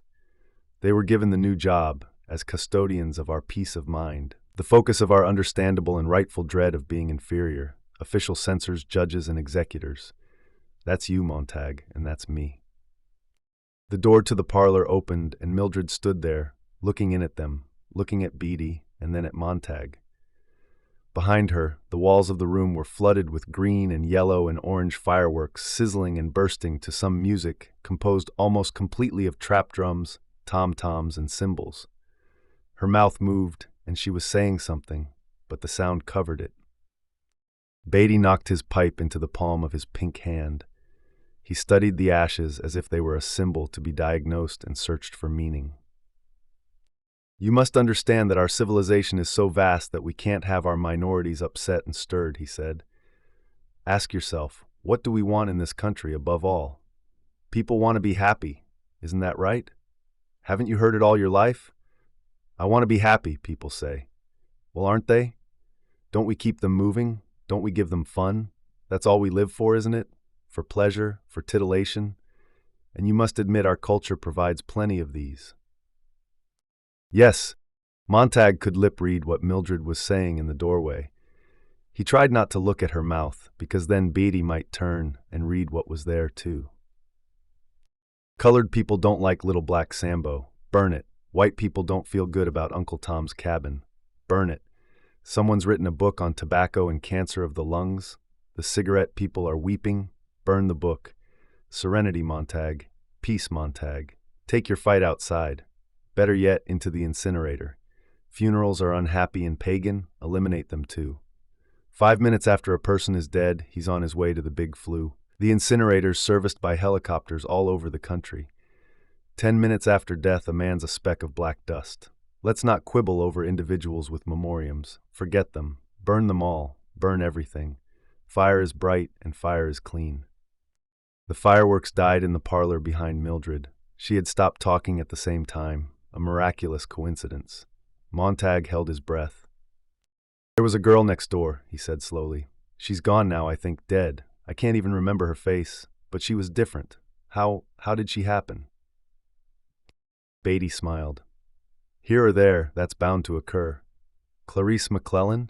We've a record on her family. We've watched them carefully. Heredity and environment are funny things. You can't rid yourselves of all the odd ducks in just a few years. The home environment can undo a lot you try to do at school. That's why we've lowered the kindergarten age year after year. Until now, we're almost snatching them from the cradle. We had some false alarms on the McClellans when they lived in Chicago. Never found a book. The uncle had a mixed record, antisocial. The girl, she was a time bomb.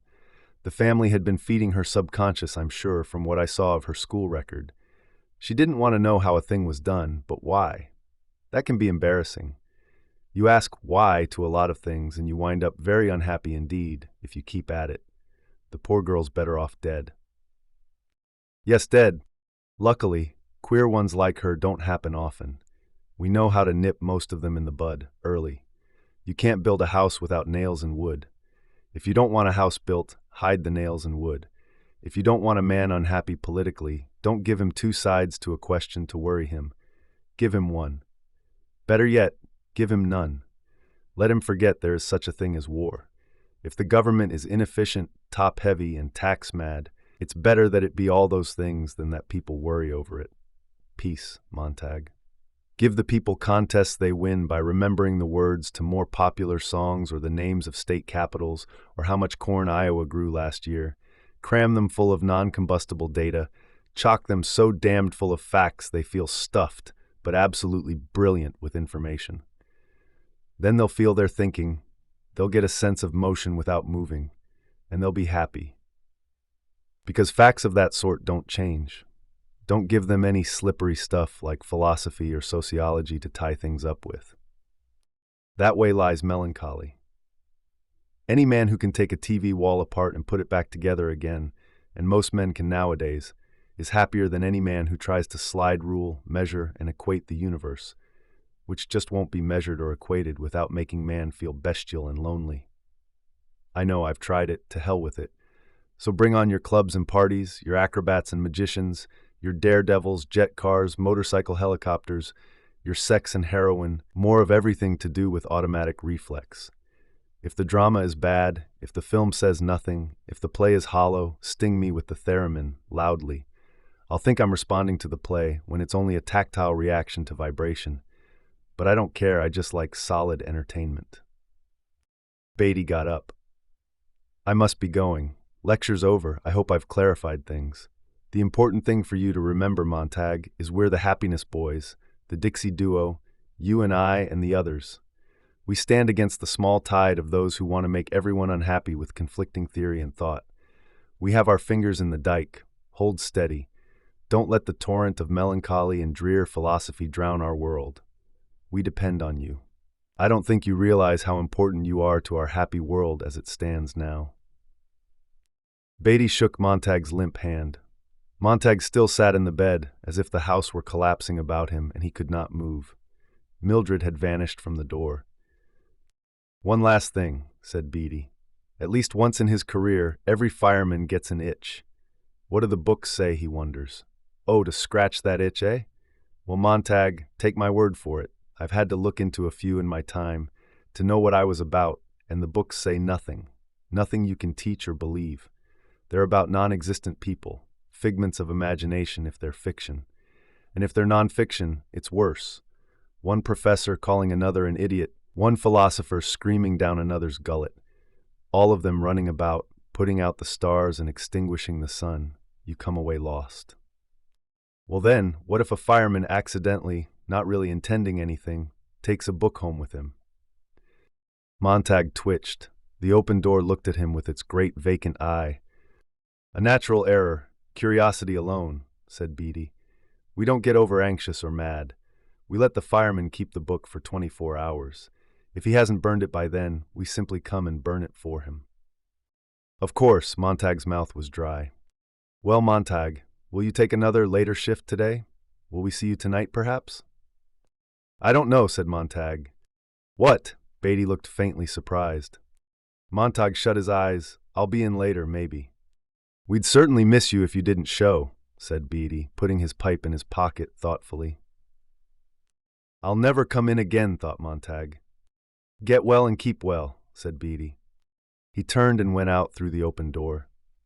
Montag watched through the window as Beatty drove away in his gleaming, yellow flame-colored Beetle with the black, char-colored tires. Across the street and down the way, the other houses stood with their flat fronts. What was it Clarice had said one afternoon? No front porches.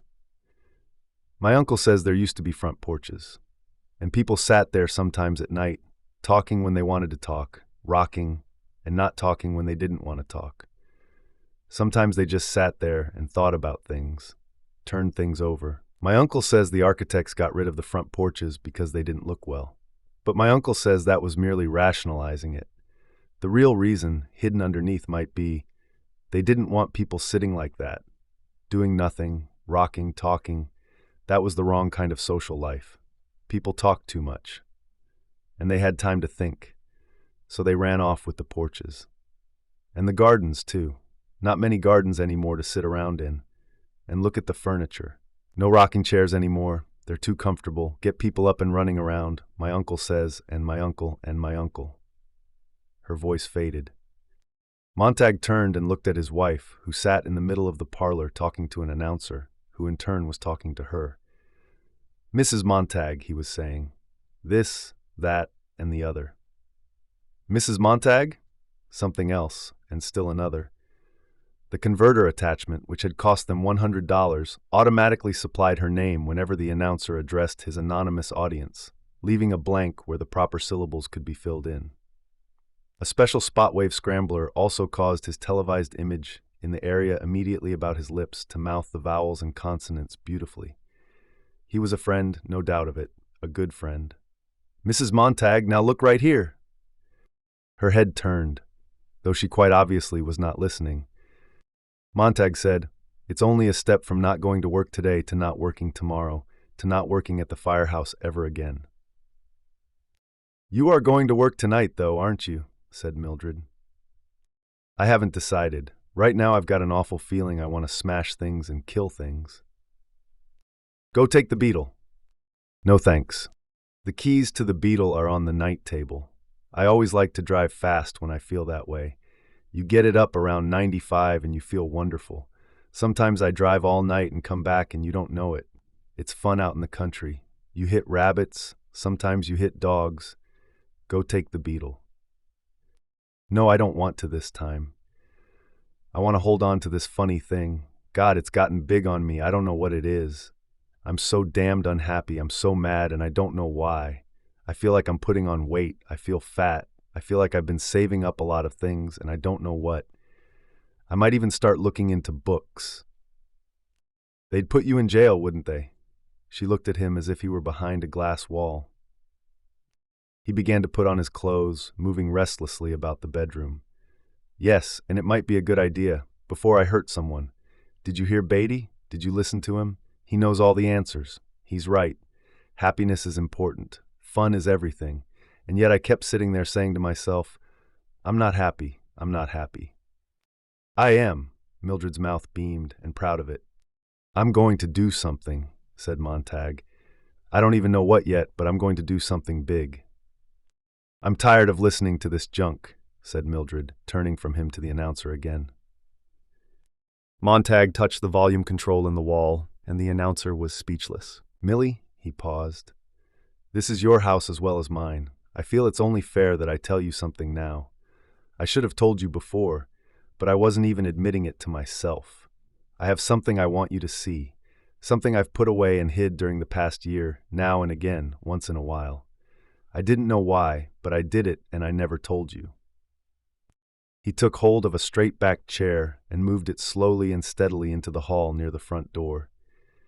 He climbed up on it and stood for a moment like a statue on a pedestal, his wife standing under him, waiting. Then he reached up and pulled back the grill of the air conditioning system. He reached far back inside to the right and moved still another sliding sheet of metal and took out a book. Without looking at it, he dropped it to the floor. He put his hand back up and took out 2 more books and dropped them to the floor. He kept moving his hand and dropping books, small ones, fairly large ones, yellow, red, green ones. When he was done, he looked down upon some 20 books lying at his wife's feet. "I'm sorry," he said. "I didn't really think, but now it looks as if we're in this together." Mildred backed away as if she were suddenly confronted by a pack of mice that had come up out of the floor. He could hear her breathing rapidly, and her face was pale, her eyes wide. She said his name over, twice, 3 times. Then, moaning, she ran forward, seized a book, and ran toward the kitchen incinerator. He caught her, shrieking. He held her, and she tried to fight away from him, scratching. "No, Millie, no, wait, stop it, will you? You don't know, stop it." He slapped her face. He grabbed her again and shook her. She said his name and began to cry. "Millie," he said. "Listen, give me a second, will you? We can't do anything. We can't burn these. I want to look at them, at least look at them once. Then if what the captain says is true, we'll burn them together. Believe me, we'll burn them together. You must help me." He looked down into her face and took hold of her chin and held her firmly. He was looking not only at her, but for himself and what he must do in her face. "Whether we like this or not, we're in it. I've never asked for much from you in all these years, but I ask it now. I plead for it. We've got to start somewhere here, figuring out why we're in such a mess. You and the medicine at night, and the car, and me and my work. We're heading right for the cliff, Millie. God, I don't want to go over. This isn't going to be easy. We haven't anything to go on, but maybe we can piece it out and figure it and help each other. I need you so much right now. I can't tell you. If you love me at all, you'll put up with this for 48 hours. That's all I ask, then it'll be over. I promise, I swear. And if there is something here, just one little thing out of a whole mess of things, maybe we can pass it on to someone else." She wasn't fighting anymore, so he let her go. She sagged away from him and slid down the wall. She sat on the floor looking at the books. Her foot touched one, and she pulled her foot away. "That woman, the other night, Millie, you weren't there. You didn't see her face. And Clarice, you never talked to her. I talked to her. And men like Beatty are afraid of her. I can't understand it. Why should they be so afraid of someone like her? But I kept putting her alongside the firemen in the house last night, and I suddenly realized I didn't like them at all, and I didn't like myself at all anymore. And I thought maybe it would be best if the firemen themselves were burnt." "Guy!" The front door voice called softly. Mrs. Montag, someone here, Mrs. Montag, someone here." Softly. They turned to stare at the door, and the books toppled everywhere in heaps. "Betty," said Mildred. "It can't be him." "He's come back," she whispered. The front door voice called again softly. "Someone here?" "We won't answer." Montag lay back against the wall and then slowly sank to a crouching position. He began to nudge the books, bewilderedly, with his thumb, his forefinger. He was shivering, and above all, he wanted to shove the books back up through the ventilator again, but he knew he could not face Beatty again. He crouched, and then he sat, and the voice of the front door spoke again, more insistently. Montag picked a single small volume from the floor. "Where do we begin?" He opened the book halfway and peered at it. "We begin by beginning, I guess." "He'll come in," said Mildred, "and burn us and the books." The front door voice faded at last. There was a silence. Montag felt the presence of someone beyond the door, waiting, listening. Then the footsteps going away down the walk and over the lawn. "Let's see what this is," said Montag. He spoke the words haltingly and with a terrible self-consciousness. He went through a dozen pages here and there and came at last to this line. It is computed that 11,000 persons have at several times suffered death, rather than submit to break eggs at the smaller end. Mildred sat across the hall from him. "What does it mean? It doesn't mean anything. The captain was right." "Here now," said Montag. "We'll start over again at the beginning. If you're finding this story about the power of books as compelling as I do, consider supporting the author by trying a free Audible trial for 30 days or by purchasing the book via the Amazon link in the description. As an Amazon associate, we earn from qualifying purchases. Your support helps bring more stories like this to life. Now we continue with Part 2. Part 2, The Sieve and the Sand. They spent the long afternoon with the books, while the cold November rain fell from the sky upon the quiet house. They sat in the hall, because the parlor was so empty and gray-looking, without its walls lit with orange and yellow confetti and skyrockets, and women in gold mesh dresses and men in black velvet pulling 100-pound rabbits from silver hats. The parlor was dead, and Mildred kept peering in at it with a blank expression as Montag paced the floor. Then came back and squatted down and looked at a page as many as 10 times. He tried to absorb the words. We cannot tell the precise moment when friendship is formed. As in filling a vessel drop by drop, there is at last a drop which makes it run over. So in a series of kindnesses, there is at last one which makes the heart run over. Montag sat listening to the rain. Is that what it was with the girl next door? I've tried so hard to figure. She's dead. Let's talk about someone alive, for goodness sake, Mildred said. Montag did not look back at his wife. He went, trembling, along the hall to the kitchen. He stood there for a long time watching the rain hit the windows before he came back down the hall in the gray light, waiting for the trembling to subside. He opened another book. That favorite subject, myself. He squinted at the wall. The favorite subject, myself. I understand that one, said Mildred. But Clarice's favorite subject wasn't herself. It was everyone else, and me. She was the first person in a good many years I've really liked. She was the first person I can remember who looked straight at me as if I counted. He lifted 2 books. These men have been dead a long time, but I know their words point, one way or another, to Clarice. Outside the front door, in the rain, there was a faint scratching. Montag froze. He saw Mildred thrust herself back against the wall and gasp. Someone, the door, why doesn't the door voice tell us? Under the doorsill, a slow probing sniff, an exhalation of electric steam. Mildred laughed. It's only a dog, that's what. You want me to shoo him away? Stay where you are, he ordered. Silence, the cold rain falling, and the smell of blue electricity blowing under the locked door. Let's get back to it, said Montag quietly. Mildred kicked at a book. Books aren't people. You look at them and I look around, but there isn't anybody. He stared at the parlor that was dead and gray as the waters of an ocean that might teem with life, if only they switched on the electronic sun. Now, said Mildred, my family is people. They tell me things. I laugh, they laugh, and the colors. Yes, I know. And besides, if Captain Beatty knew about those books, she thought about it. Her face grew amazed and then horrified.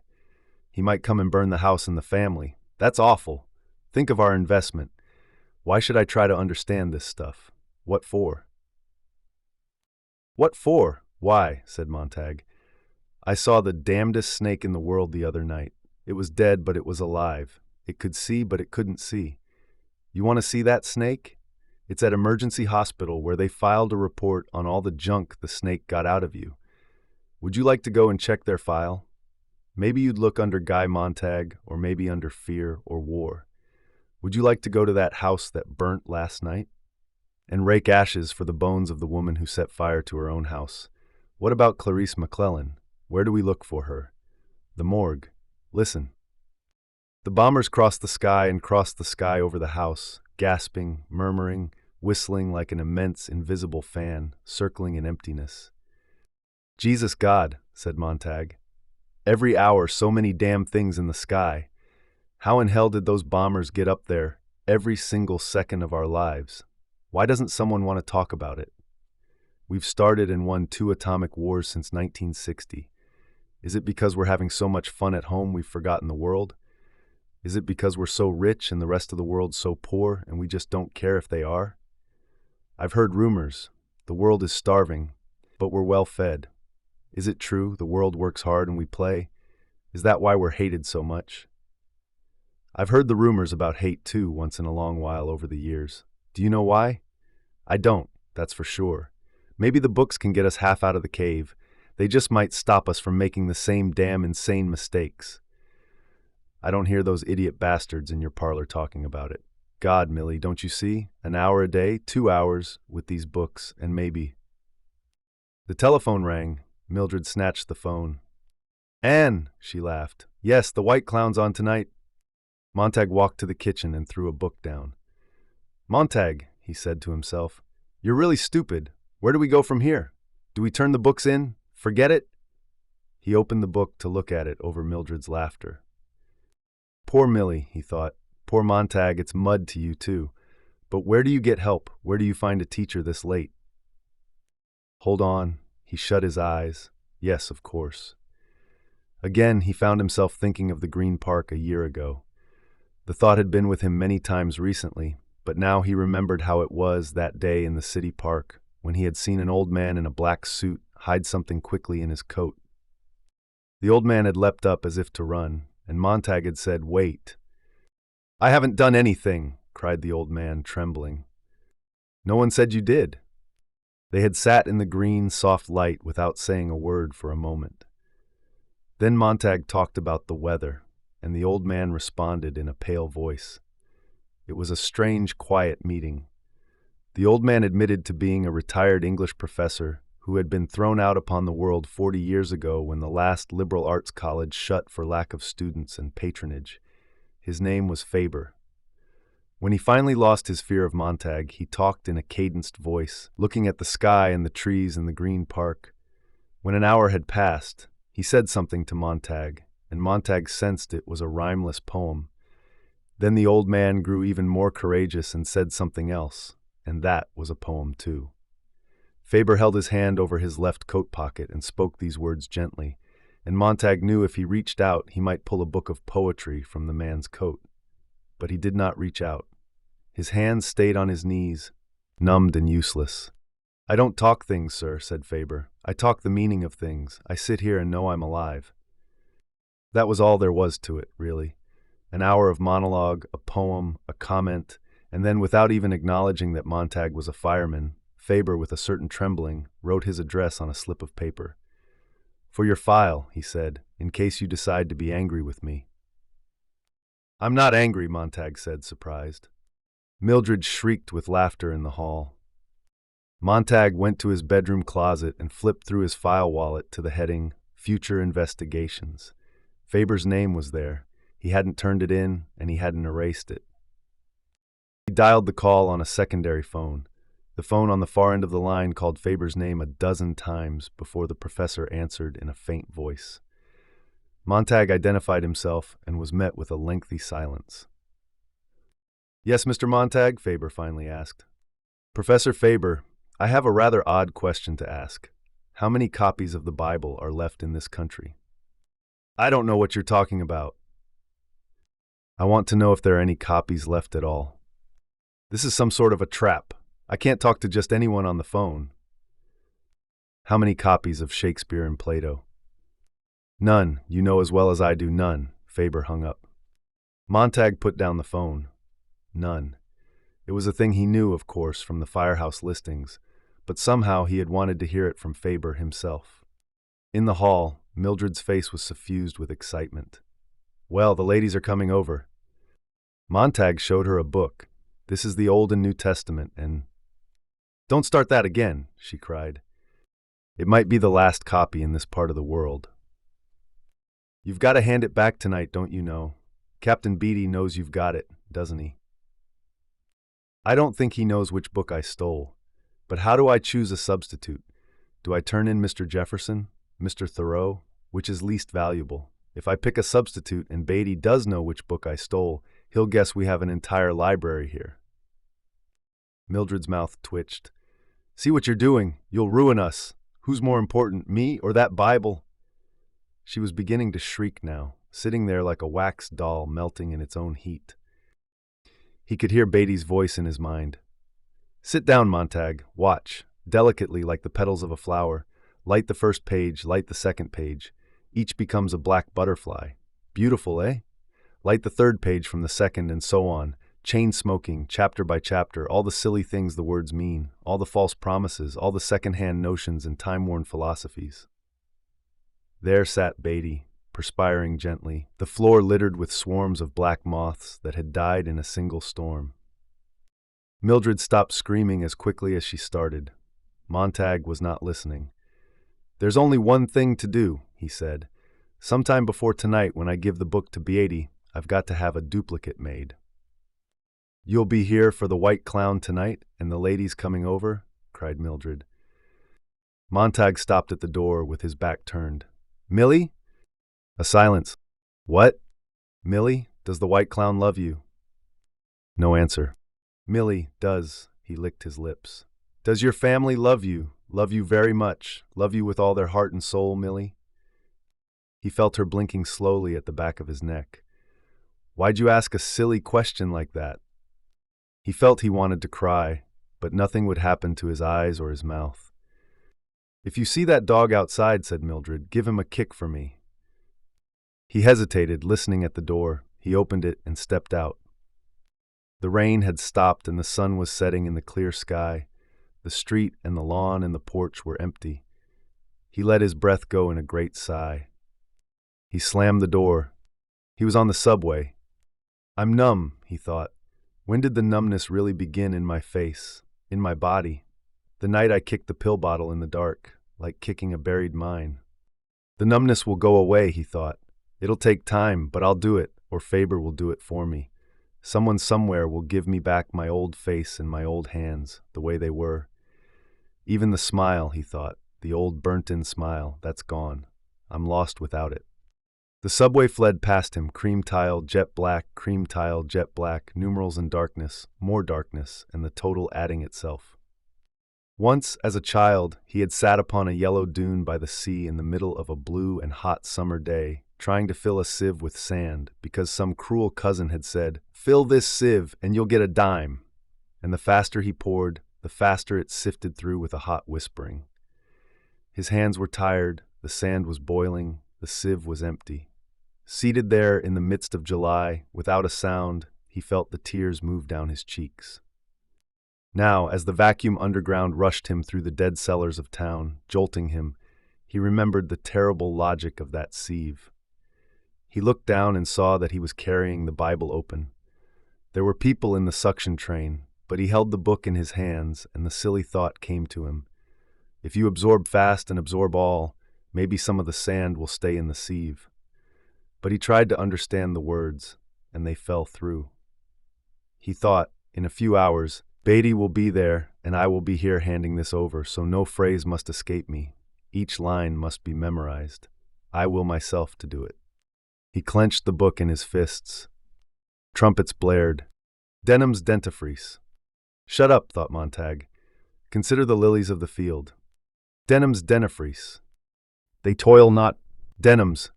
"Consider the lilies of the field." Shut up, shut up. Dentifrice. He tore the book open and flicked the pages and felt them as if he were blind. He picked at the shape of the individual letters, not blinking. Denham's, D-E-N. "They toil not, neither do they." A fierce whisper of hot sand through an empty sieve. Denham's does it. Consider the lilies, the lilies, the lilies. Denham's dental detergent. Shut up, shut up, shut up. It was a plea, a cry so terrible that Montag found himself on his feet. The shocked inhabitants of the loud car were staring, moving back from this man with the insane, gorged face, the gibbering, dry mouth, the flapping book in his fist. The people who had been sitting a moment before, tapping their feet to the rhythm of Denham's dentifrice, Denham's dandy dental detergent. Denham's dentifrice, dentifrice, dentifrice. 1, 2, 1, 2, 3, 1, 2, 1, 2, 3. The people whose mouths had been faintly twitching the words, dentifrice, dentifrice, dentifrice.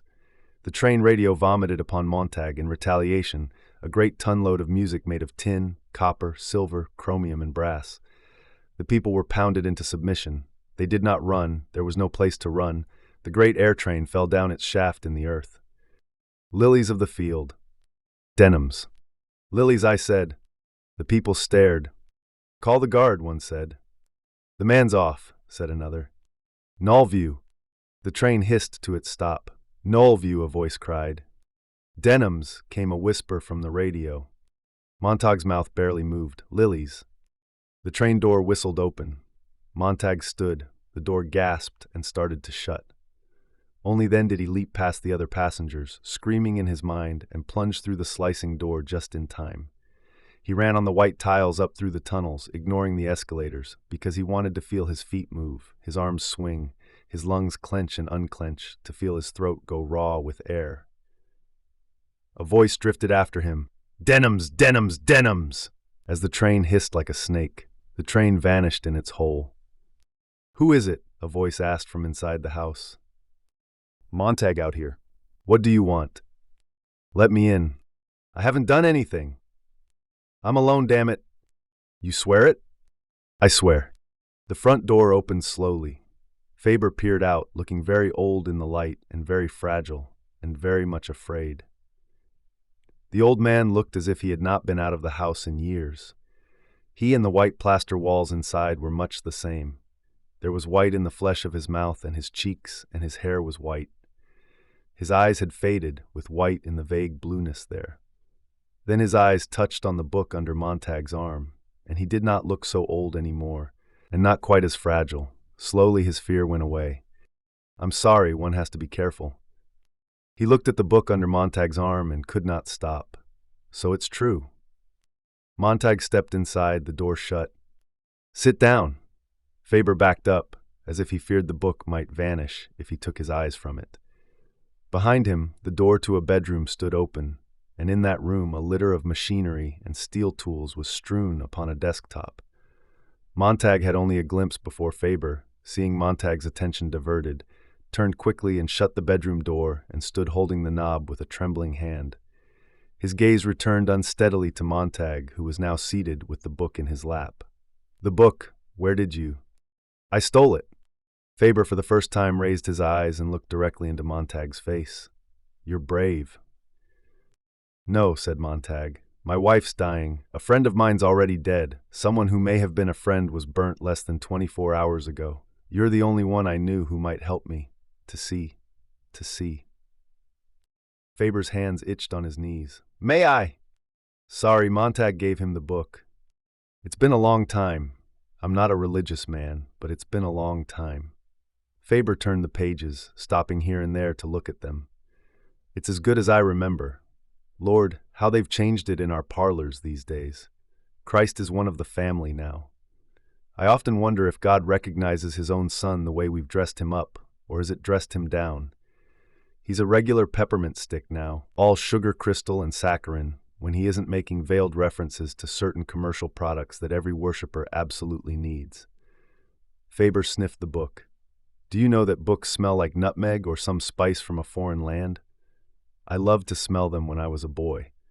Lord, there were a lot of lovely books once before we let them go. Faber turned the pages. Mr. Montag, you are looking at a coward. I saw the way things were going a long time back. I said nothing. I'm one of the innocents who could have spoken up and out when no one would listen to the guilty. But I did not speak and thus became guilty myself. And when finally they set the structure to burn the books, using the firemen, I grunted a few times and subsided, for there were no others grunting or yelling with me by then. Now it's too late. Faber closed the Bible. Well, suppose you tell me why you came here. Nobody listens anymore. I can't talk to the walls because they're yelling at me. I can't talk to my wife. She listens to the walls. I just want someone to hear what I have to say. And maybe if I talk long enough, it'll make sense. And I want you to teach me to understand what is in these pages. Faber examined Montag's thin, blue-jowled face. How did you get shaken up? What knocked the torch out of your hands? I don't know. We have everything we need to be happy, but we aren't happy. Something's missing. I looked around. The only thing I positively knew was gone was the books I'd burned in 10 or 12 years. So I thought books might help. You're a hopeless romantic, said Faber. It would be funny if it were not serious. It's not books you need, it's some of the things that once were in books. The same things could be in the parlor families today. The same infinite detail and awareness could be projected through the radios and televisors, but they are not. No, it's not books at all you're looking for. Take it where you can find it, in old phonograph records, old motion pictures, and in old friends. Look for it in nature, and look for it in yourself. Books were only one type of receptacle where we stored a lot of things we were afraid we might forget. There is nothing magical in them at all. The magic is only in what books say, how they stitched the patches of the universe together into one garment for us. Of course you couldn't know this, of course you still can't understand what I mean when I say all this. You are intuitively right, and that's what counts. 3 things are missing. First, Faber continued, do you know why books such as this are so important? Because they have quality. And what does the word quality mean? To me it means texture. This book has pores, it has features. This book can go under the microscope. You'd find life under the glass, streaming past in infinite profusion. The more pores, the more truthfully recorded details of life per square inch you can get on a sheet of paper, the more literary you are. That's my definition anyway. Telling detail, fresh detail. The good writers touch life often. The mediocre ones run a quick hand over her. The bad ones rape her and leave her for the flies. So now do you see why books are hated and feared? They show the pores in the face of life. The comfortable people want only wax moon faces, poreless, hairless, expressionless. We are living in a time when flowers are trying to live on flowers, instead of growing on good rain and black loam. Even fireworks, for all their prettiness, come from the chemistry of the earth. Yet somehow we think we can grow, feeding on flowers and fireworks, without completing the cycle back to reality. Do you know the legend of Hercules and Antaeus, the giant wrestler, whose strength was incredible so long as he stood firmly on the earth? But when he was held, rootless, in midair by Hercules, he perished easily. If there isn't something in that legend for us today, in this city, in our time, then I am completely insane. Well, there we have the first thing I said we needed. Quality, texture of information. And the second, asked Montag. Leisure. Oh, but we've plenty of off hours. Off hours, yes. But time to think? If you're not driving 100 miles an hour, at a clip where you can't think of anything else but the danger, then you're playing some game or sitting in some room where you can't argue with the 4-wall televisor. Why? The televisor is real. It is immediate. It has dimension. It tells you what to think and blasts it in. It must be right. It seems so right. It rushes you on so quickly to its own conclusions that your mind hasn't time to protest. What nonsense. Only the family is people. I beg your pardon. My wife says books aren't real. Thank God for that. You can shut them, say, hold on a moment. You play God to it. But who has ever torn himself from the claw that encloses you when you drop a seed in a TV parlor? It grows you into any shape it wishes. It is an environment as real as the world. It becomes and is the truth. Books can be beaten down with reason. But with all my knowledge and skepticism, I have never been able to argue with a 100-piece symphony orchestra, full color, 3 dimensions, while I am in and part of those incredible parlors. As you see, my parlor is nothing but 4 plaster walls, and here he held out 2 small rubber plugs for my ears when I ride the subway jets. Denim's dentifrice, they toil not, neither do they spin, said Montag, eyes shut. Where do we go from here? Would books help us? Only if the third necessary thing could be given us. Number 1, as I said, quality of information. Number 2, leisure to digest it. And number 3, the right to carry out actions based on what we learn from the interaction of the first 2. And I hardly think a very old man and a fireman turned sour could do much this late in the game. I can get books. You're running a risk. That's the good part of dying. When you've nothing to lose, you run any risk you want. There, you've said an interesting thing, laughed Faber, without having experienced it. Are things like that in books? But it came off the top of my mind. All the better. You didn't fancy it up for me or anyone, even yourself. Montag leaned forward. This afternoon I thought that if it turned out that books were worthwhile, we might get a press and print some extra copies. We, you and I. Faber sat up. But let me tell you my plan. If you insist on telling me, I must ask you to leave. But aren't you interested?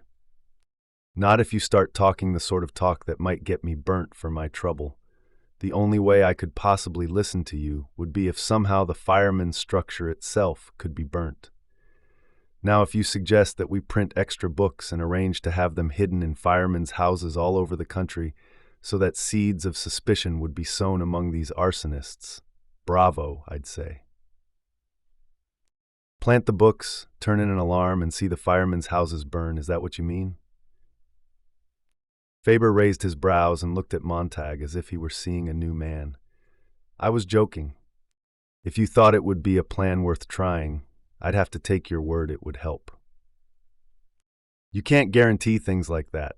After all, when we had all the books we needed, we still insisted on finding the highest cliff to jump off.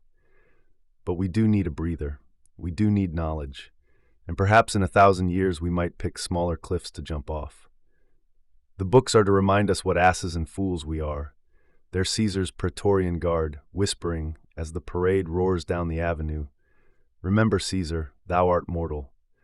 Most of us can't rush around, talking to everyone, know all the cities of the world. We haven't time, money, or that many friends. The things you're looking for, Montag, are in the world, but the only way the average chap will ever see 99% of them is in a book. Don't ask for guarantees, and don't look to be saved in any one thing, person, machine, or library. Do your own bit of saving, and if you drown, at least die knowing you were headed for shore. Faber got up and began to pace the room. Well, asked Montag, you're absolutely serious. It's an insidious plan, if I do say so myself. Faber glanced nervously at his bedroom door. To see the firehouses burn across the land, destroyed as hotbeds of treason, the salamander devours his own tail. Ho, God! I have a list of firemen's residences everywhere, with some sort of underground. Can't trust people, that's the dirty part. You and I, and who else will set the fires? Aren't there professors like yourself, former writers, historians, linguists? Dead or ancient. The older the better, they'll go unnoticed. You know dozens, admit it. Oh, there are many actors alone who haven't acted Pirandello or Shaw or Shakespeare for years because their plays are too aware of the world. We could use their anger, and we could use the honest rage of those historians who haven't written a line for 40 years. True, we might form classes in thinking and understanding. Yes, but that would just nibble at the edges, the whole culture's shot through. The skeleton needs melting and reshaping. Good God, it isn't as simple as just picking up a book you laid down half a century ago. Remember, the firemen are rarely necessary. The public itself stopped reading of its own accord. You firemen provide a circus now and then at which buildings are set off and crowds gather for the pretty blaze, but it's a small sideshow indeed, and hardly necessary to keep things in line. So few want to be rebels anymore. And out of those few, most, like myself, scare easily. Can you dance faster than the White Clown? Shout louder than Mr. Gimmick and the Parlor Families? If you can, you'll win your way, Montag. In any event, you're a fool. People are having fun. Committing suicide, murdering. A bomber flight had been moving east all the time they talked. Only now did the two men stop and listen, feeling the great jet sound tremble inside themselves. Patience, Montag. Let the war turn off the families. Our civilization is flinging itself to pieces. Stand back from the centrifuge. There has to be someone ready when it blows up. What? Men quoting Milton, saying, "I remember Sophocles," reminding the survivors that man has his good side too? They will only gather up their stones to hurl at each other. Montag, go home, go to bed. Why waste your final hours racing about your cage, denying you're a squirrel? Then you don't care anymore. I care so much I'm sick. And you won't help me? Good night, good night. Montag's hands picked up the Bible. He saw what his hands had done and he looked surprised. Would you like to own this? Faber said, I'd give my right arm. Montag stood there and waited for the next thing to happen. His hands by themselves, like two men working together, began to rip the pages from the book. The hands tore the flyleaf, and then the first, and then the second page. "Idiot, what are you doing?" Faber sprang up as if he had been struck. He fell against Montag. Montag warded him off and let his hands continue. 6 more pages fell to the floor. He picked them up and wadded the paper under Faber's gaze. "Don't, oh don't," said the old man. "Who can stop me? I'm a fireman, I can burn you." The old man stood looking at him. "You wouldn't." "I could." "The book, don't tear it any more." Faber sank into a chair, his face very white, his mouth trembling. "Don't make me feel any more tired. What do you want?" "I need you to teach me." All right. Montag put the book down. He began to unwad the crumpled paper and flatten it out as the old man watched tiredly. Faber shook his head as if he were waking up. "Montag, have you some money?" "Some, $400–500. Why?" "Bring it. I know a man who printed our college paper half a century ago. That was the year I came to class at the start of the new semester and found only one student to sign up for drama from Aeschylus to O'Neill. You see? How like a beautiful statue of ice it was, melting in the sun. I remember the newspapers dying like huge moths. No one wanted them back. No one missed them. And the government, seeing how advantageous it was to have people interested only in passionate lips and the fist in the stomach, circled the situation with your fire eaters. So, Montag, there's this unemployed printer. We might start a few books and wait on the war to break the pattern and give us the push we need. A few bombs and the families in the walls of all the houses, like harlequin rats, will shut up. In the silence, our stage whisper might carry. They both stood looking at the book on the table. "I've tried to remember," said Montag, "but hell, it's gone when I turn my head. God, how I want something to say to the captain. He's so knowledgeable that he has all the answers, or seems to have. His voice is like butter. I'm afraid he'll talk me back to the way I was. Only a week ago, pumping a kerosene hose, I thought, God, what fun." The old man nodded. "Those who don't build must burn. It's as old as history and juvenile delinquents. So that's what I am. There's some of it in all of us." Montag moved towards the front door. "Can you help me in any way tonight, with the fire captain? I need an umbrella to keep off the rain. I'm so damned afraid I'll drown if he gets me again." The old man said nothing, but glanced once more nervously at his bedroom. Montag caught the glance. "Well?" The old man took a deep breath, held it, and let it out. He took another, eyes closed, his mouth tight, and at last exhaled. "Montag." The old man turned at last and said, "Come along. I would actually have let you walk right out of my house. I am a cowardly old fool." Faber opened the bedroom door and led Montag into a small chamber where a table stood. Upon it, a number of metal tools lay among a welter of microscopic wire hairs, tiny coils, bobbins, and crystals. "What's this?" asked Montag. "Proof of my terrible cowardice. I've lived alone so many years, throwing images on walls with my imagination. Fiddling with electronics, radio transmission, has been my hobby. My cowardice is of such a passion, complementing the revolutionary spirit that lives in its shadow, I was forced to design this." He picked up a small green metal object, no larger than a .22 bullet. "I paid for all this, how? Playing the stock market, of course, the last refuge in the world for the dangerous intellectual out of a job. Well, I played the market and built all this, and I've waited. I've waited, trembling, half a lifetime for someone to speak to me. I dared speak to no one. That day in the park when we sat together, I knew that someday you might drop by, with fire or friendship. It was hard to guess. I've had this little item ready for months. But I almost let you go, I'm that afraid. It looks like a seashell radio. And something more. It listens. If you put it in your ear, Montag, I can sit comfortably home, warming my frightened bones, and hear and analyze the fireman's world, find its weaknesses without danger. I'm the queen bee, safe in the hive. You will be the drone, the traveling ear. Eventually, I could put out ears into all parts of the city, with various men, listening and evaluating. If the drones die, I'm still safe at home, tending my fright with a maximum of comfort and a minimum of chance.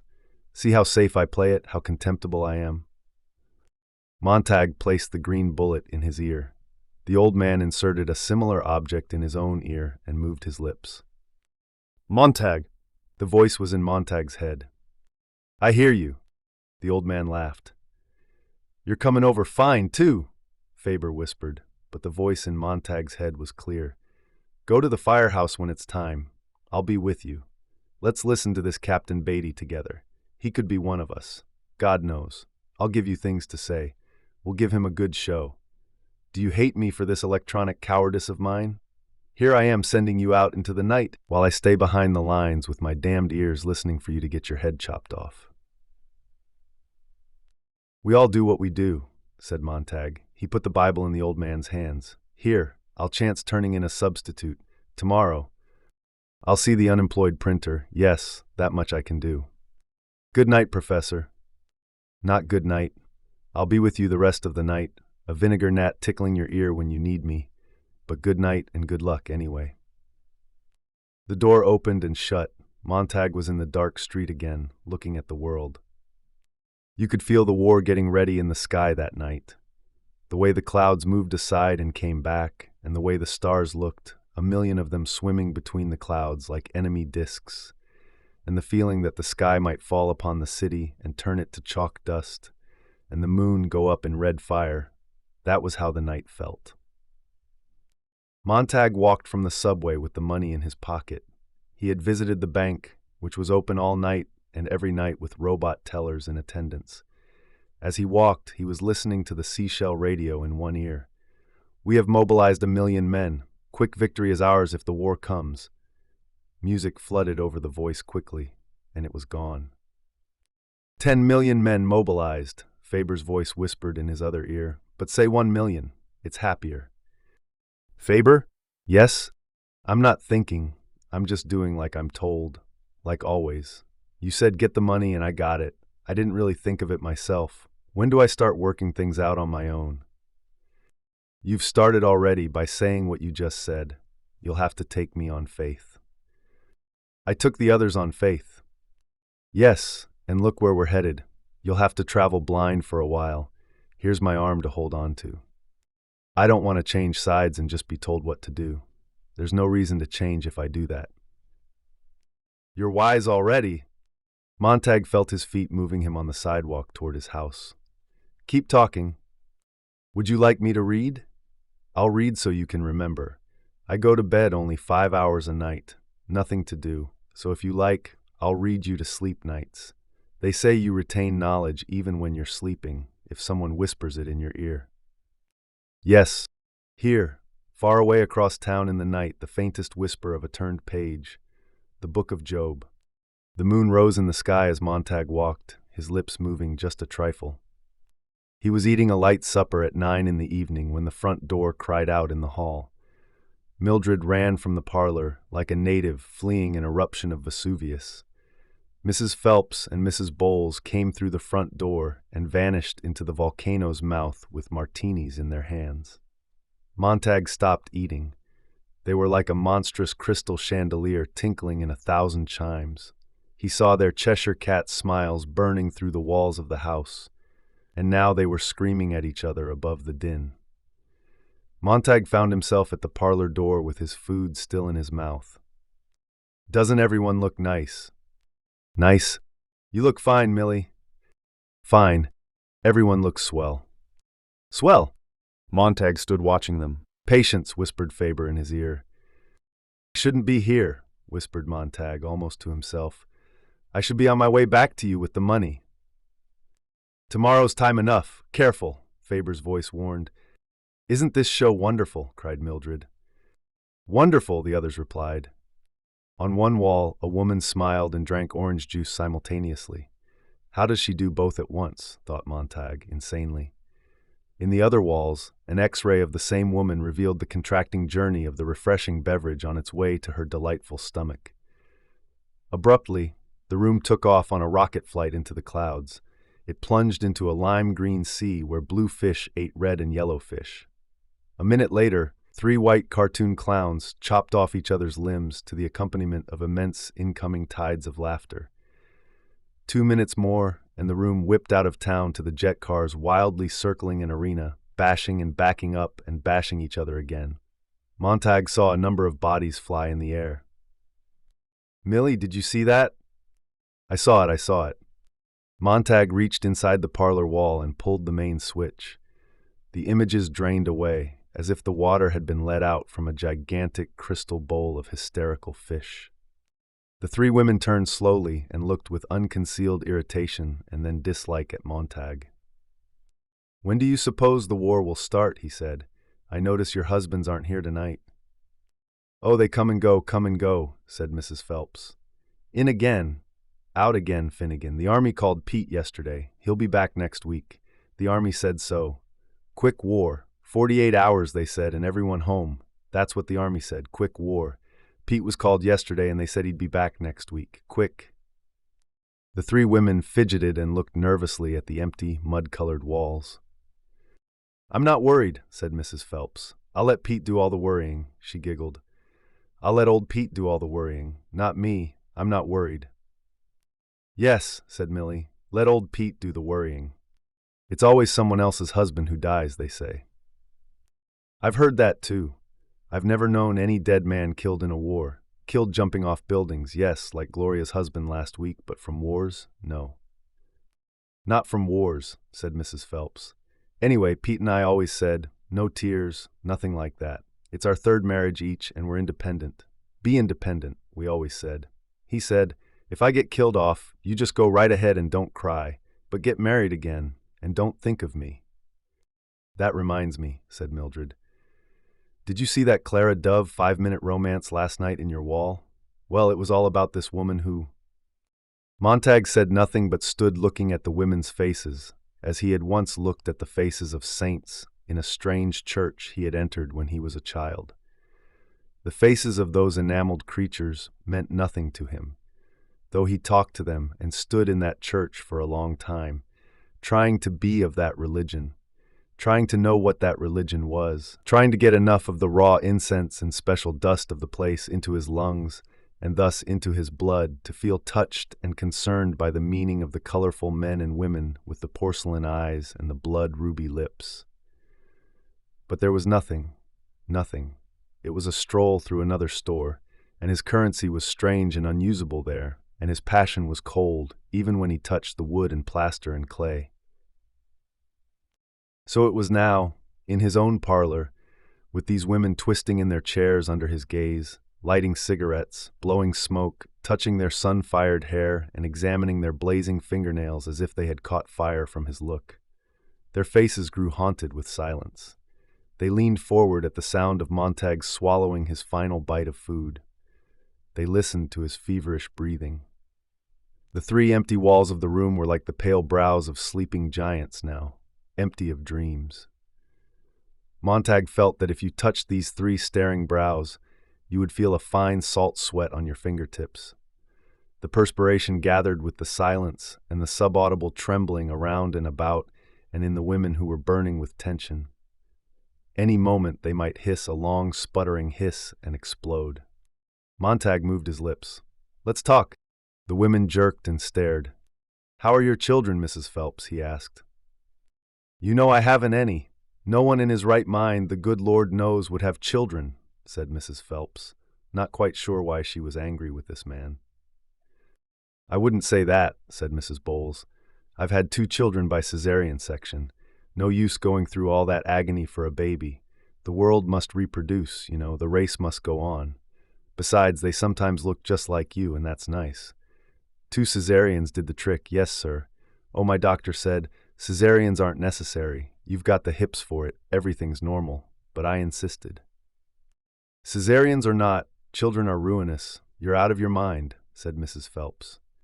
"I plunked the children in school 9 days out of 10, Mrs. Bowles continued. "I put up with them when they come home 3 days a month. It's not bad at all. You heave them into the parlor and turn the switch. It's like washing clothes, stuff laundry in and slam the lid." Mrs. Bowles tittered. "They'd just as soon kick as kiss me. Thank God I can kick back." The women showed their tongues, laughing. Mildred sat for a moment, and then, seeing that Montag was still in the doorway, clapped her hands. "Let's talk politics, to please Guy."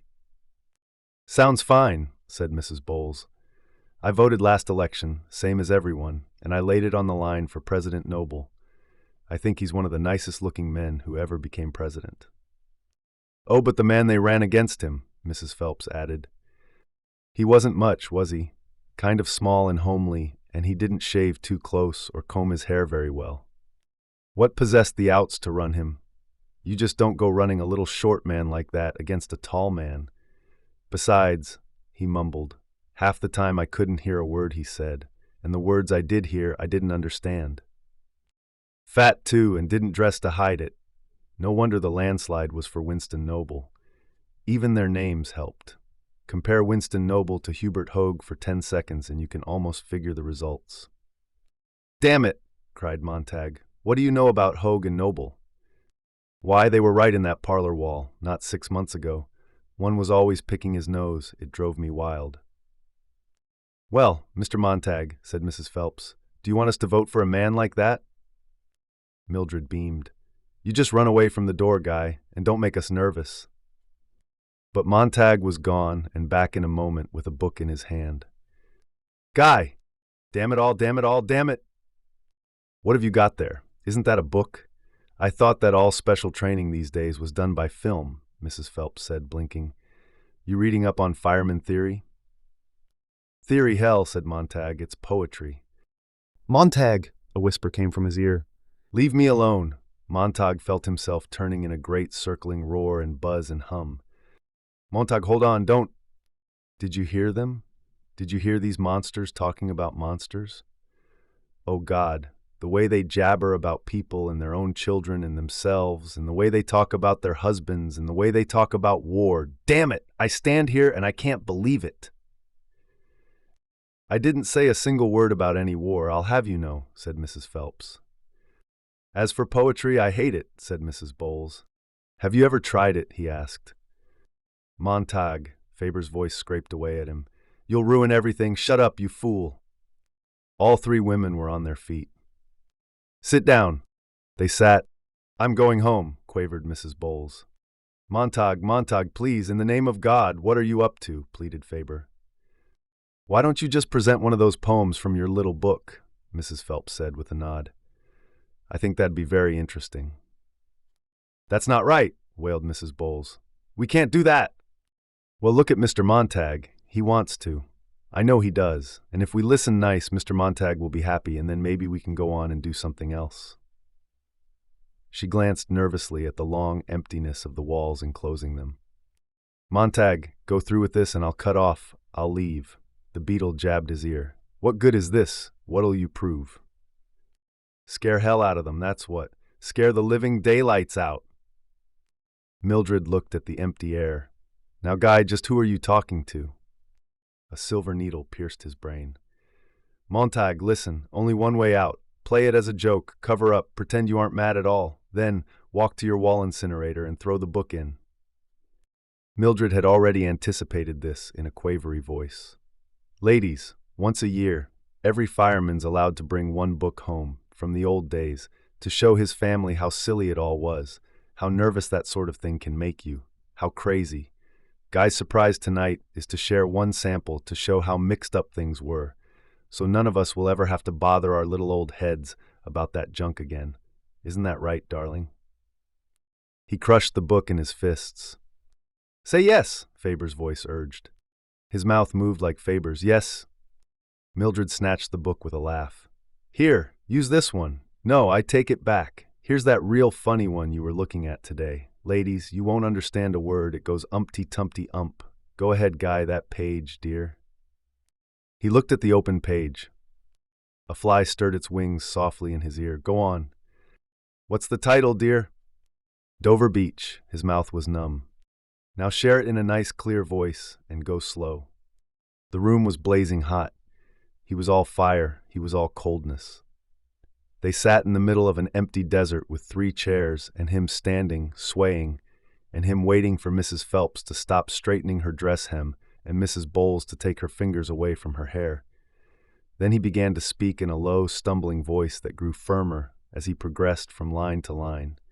His voice went out across the desert, into the whiteness. and around the three sitting women there in the great hot emptiness. The sea of faith was once too at the full and round earth's shore, lay like the folds of a bright girdle furled. But now I only hear its melancholy, long withdrawing roar, retreating to the breath of the night wind down the vast edges drear and naked shingles of the world. The chairs creaked under the three women. Montag finished it out. Ah, love, let us be true to one another for the world which seems to lie before us like a land of dreams, so various, so beautiful, so new, hath really neither joy nor love nor light, nor certitude nor peace nor help for pain, and we are here as on a darkling plain, swept with confused alarms of struggle and flight, where ignorant armies clash by night. Mrs. Phelps was crying. The others in the middle of the desert watched her crying grow very loud as her face squeezed itself out of shape. They sat not touching her, bewildered by her display. She sobbed uncontrollably. Montag himself was stunned and shaken. "Shh," said Mildred. "You're all right, Clara. Now, Clara, snap out of it. Clara, what's wrong?" "I," sobbed Mrs. Phelps. Don't know. I just don't know. Oh. Mrs. Bowles stood up and glared at Montag. "You see? I knew it. That's what I wanted to prove. I knew it would happen. I've always said poetry and tears, poetry and suicide and crying and awful feelings, poetry and sickness, all that mush. Now I've had it proved to me. You're nasty, Mr. Montag. You're nasty." Faber said now.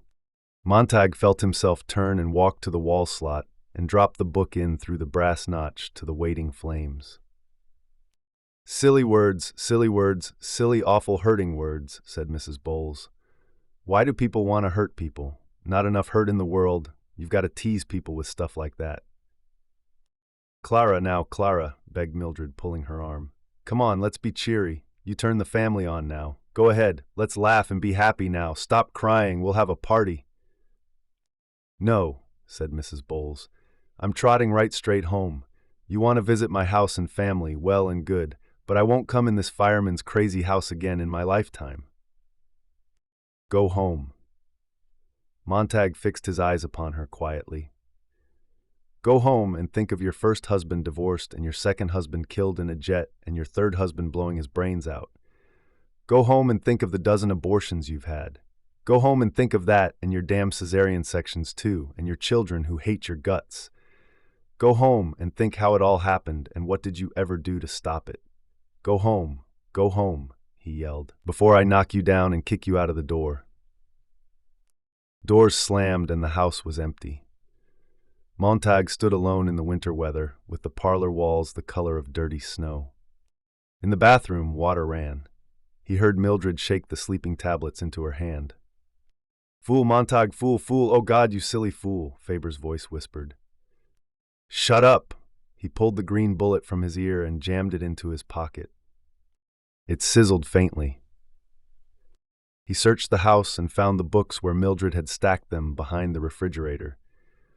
Some were missing, and he knew that she had started on her own slow process of dispersing the dynamite in her house, stick by stick. But he was not angry now, only exhausted and bewildered with himself. He carried the books into the backyard and hid them in the bushes near the alley fence. For tonight only, he thought, in case she decides to do any more burning. He went back through the house. "Mildred?" he called at the door of the darkened bedroom. There was no sound. Outside, crossing the lawn on his way to work, he tried not to see how completely dark and deserted Clarice McClellan's house was.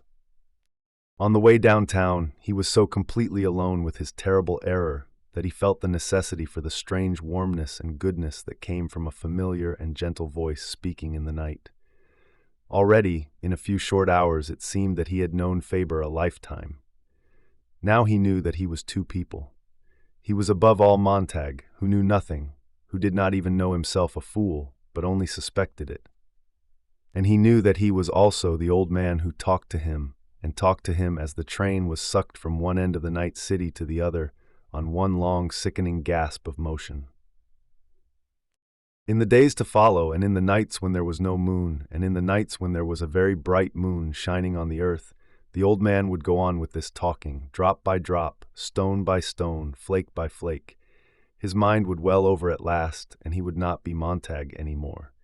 This the old man told him, assured him, promised him.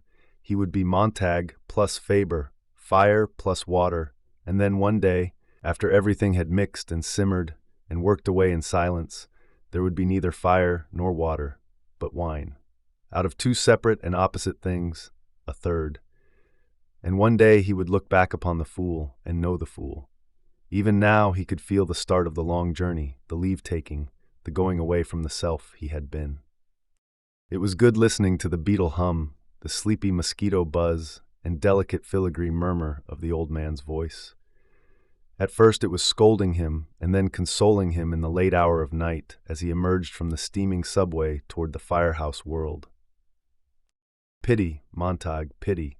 Don't haggle and nag them. You were so recently one of them yourself. They are so confident that they will run on forever, but they won't run on. They don't know that this is all one huge, big, blazing meteor that makes a pretty fire in space, but that someday it'll have to hit. They see only the blaze, the pretty fire, as you saw it.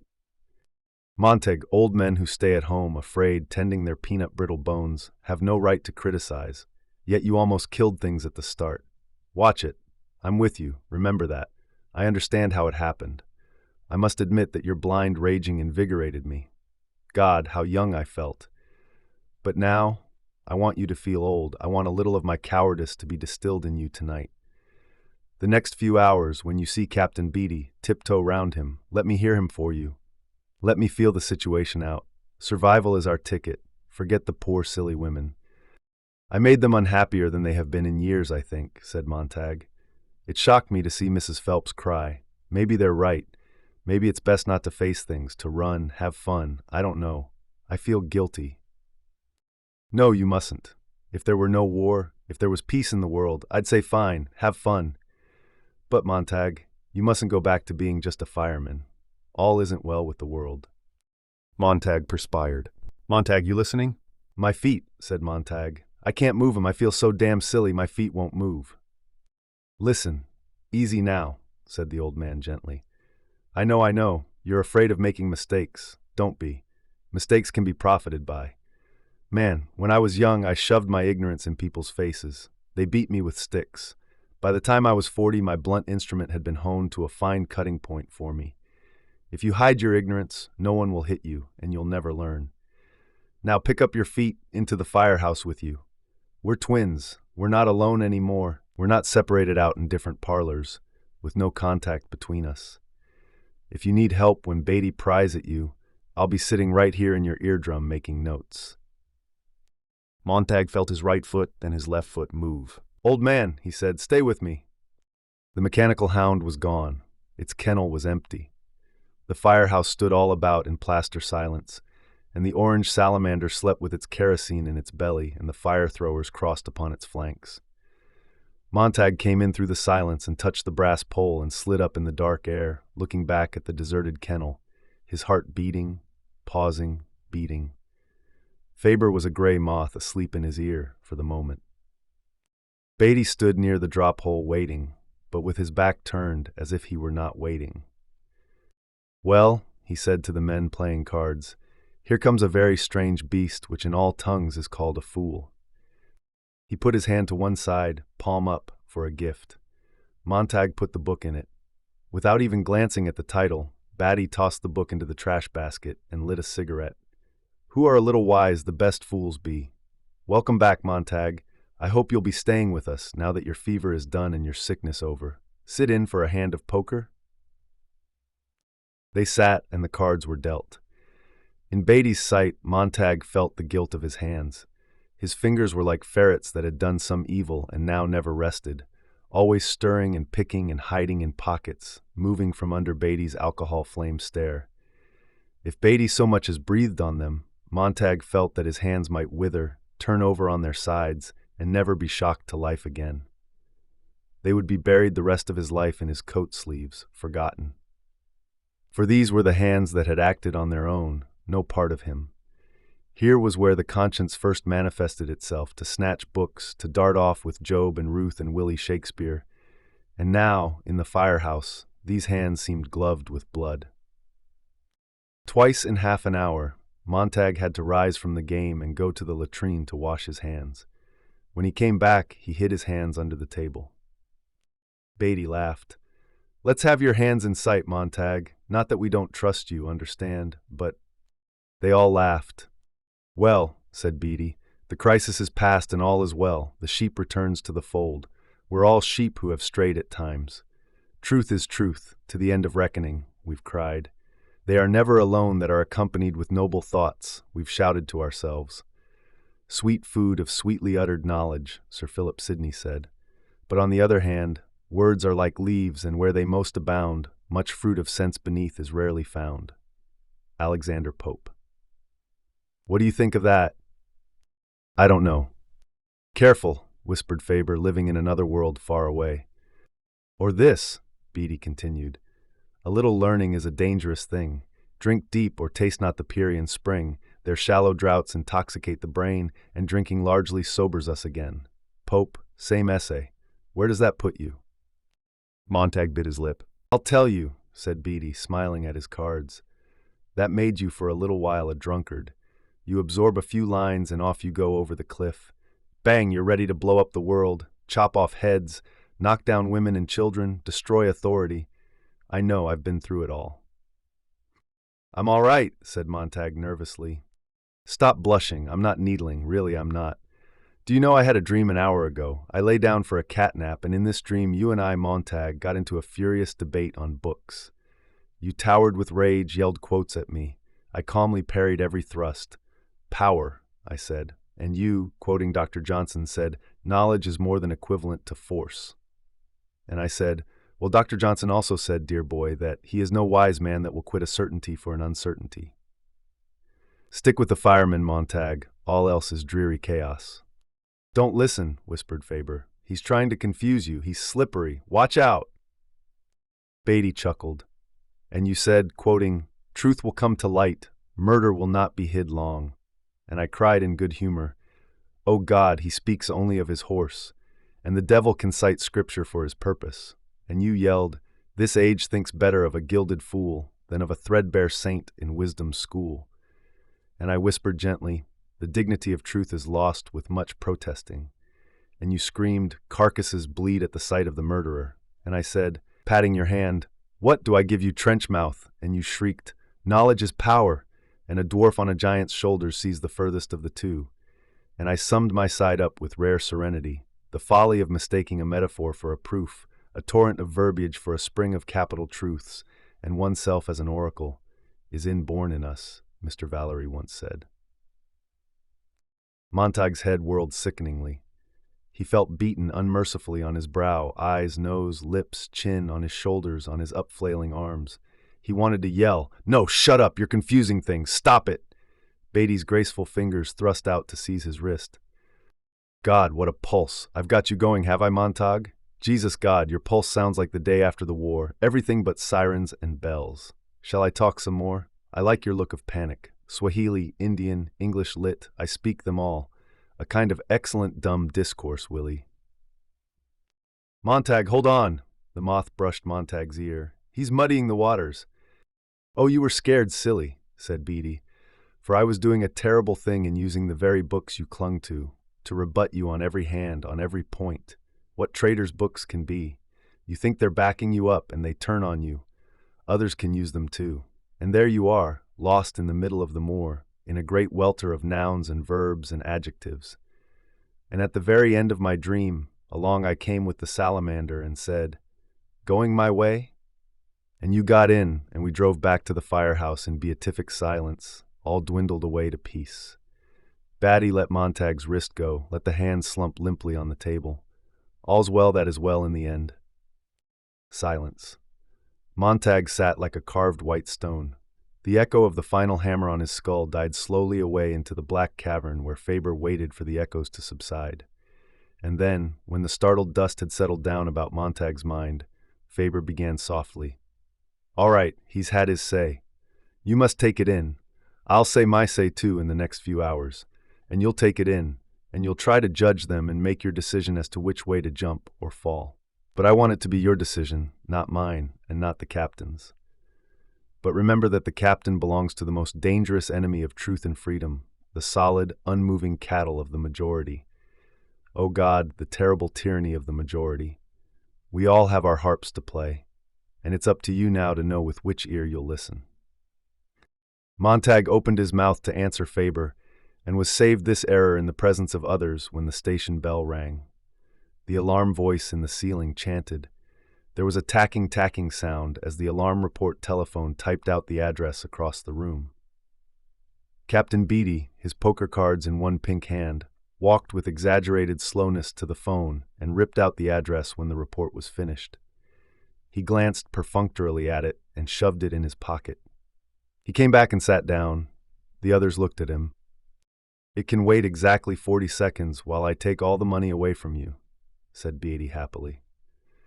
Montag put his cards down. "Tired, Montag, going out of this game?" "Yes. Hold on. Well, come to think of it, we can finish this hand later. Just leave your cards face down and hustle the equipment on the double now."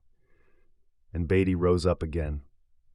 "Montag, you don't look well. I'd hate to think you were coming down with another fever." "I'll be all right." "You'll be fine. This is a special case. Come on, jump for it." They leaped into the air and clutched the brass pole as if it were the last vantage point above a tidal wave passing below. Then the brass pole, to their dismay, slid them down into darkness, into the blast and cough and suction of the gaseous dragon roaring to life.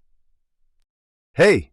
They rounded a corner in thunder and siren, with the concussion of tires, with the scream of rubber, with a shift of kerosene bulk in the glittery brass tank, like the food in the stomach of a giant.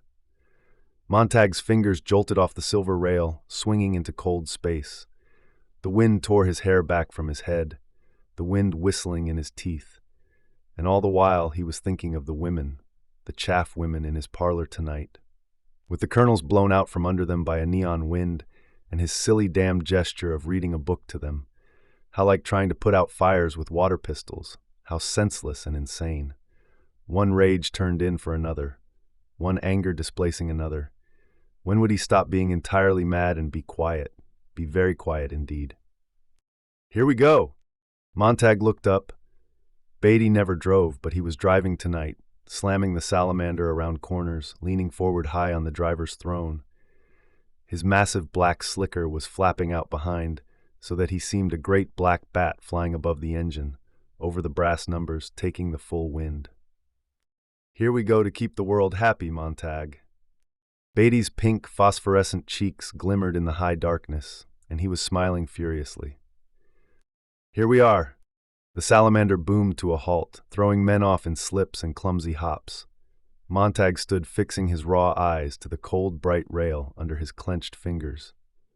"I can't do it," he thought. "How can I go on this new assignment? How can I go on burning things? I can't go in this place." Beatty, smelling of the wind through which he had rushed, was at Montag's elbow. "All right, Montag?" The men ran like cripples in their clumsy boots, as quietly as spiders. At last Montag raised his eyes and turned. Beatty was watching his face. "Something the matter, Montag?"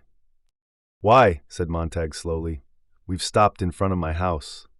Part 3, burning bright. Lights flicked on and house doors opened all down the street to watch the carnival set up. Montag and Beatty stared, one with dry satisfaction, the other with disbelief, at the house before them, this main ring in which torches would be juggled and fire eaten.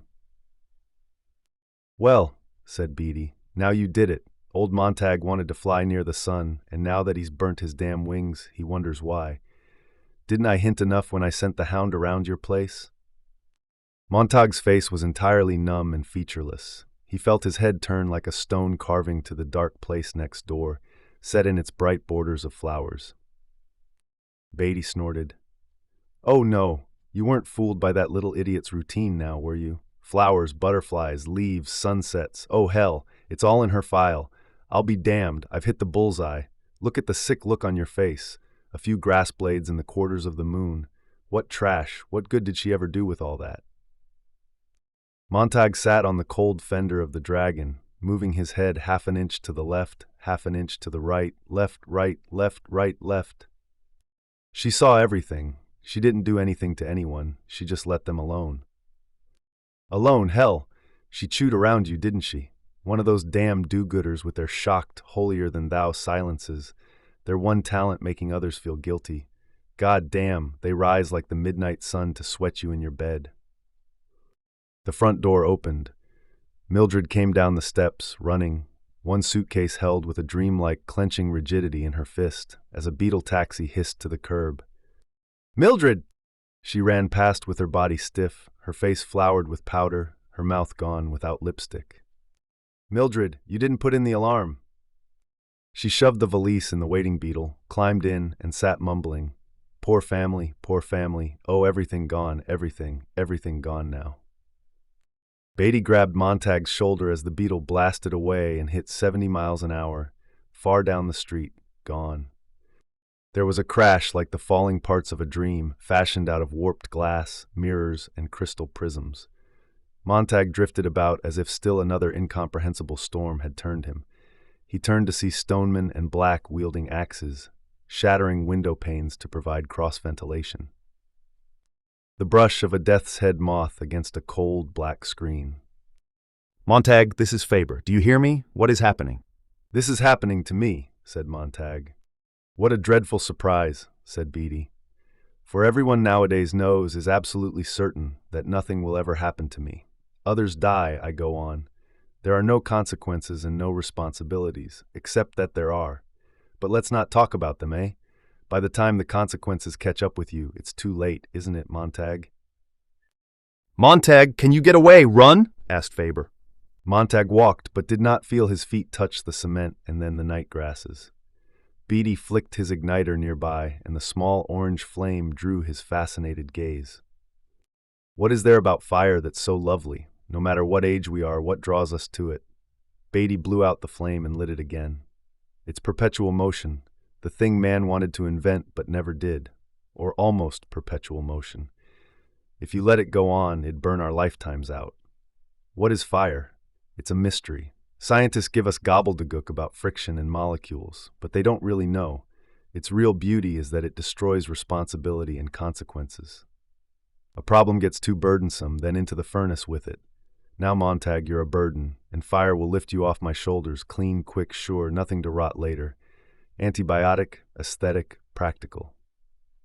Montag stood looking in now at this queer house, made strange by the hour of the night, by murmuring neighbor voices, by littered glass.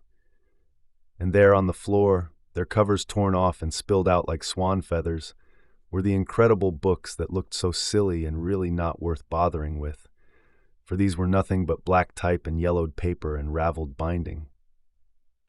Mildred, of course, she must have watched him hide the books in the garden and brought them back in. Mildred, I want you to do this job all by your lonesome, Montag. Not with kerosene and a match, but piecework with a flamethrower. Your house, your cleanup. "Montag, can't you run, get away?" Faber's voice pleaded. "No," cried Montag helplessly. "The hound, because of the hound." Faber heard, and Beatty, thinking it was meant for him, heard. "Yes, the hound's somewhere about the neighborhood, so don't try anything. Ready?" "Ready." Montag snapped the safety catch on the flamethrower. "Fire!" A great nuzzling gout of flame leapt out to lap at the books and knock them against the wall.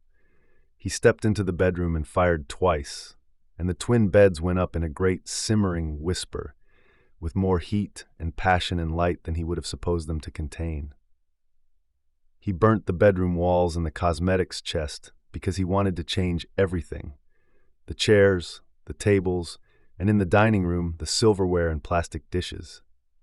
Everything that showed that he had lived here in this empty house with a strange woman who would forget him tomorrow, who had gone and quite forgotten him already, listening to her seashell radio pour in on her as she rode across town, alone. And as before, it was good to burn. He felt himself gush out in the fire, snatch, rend, rip in half with flame, and put away the senseless problem. If there was no solution, well then now there was no problem either. Fire was best for everything. "The books, Montag." The books leapt and danced like roasted birds, their wings ablaze with red and yellow feathers. And then he came to the parlor where the great idiot monsters lay asleep with their white thoughts and their snowy dreams. And he shot a bolt at each of the 3 blank walls, and the vacuum hissed out at him.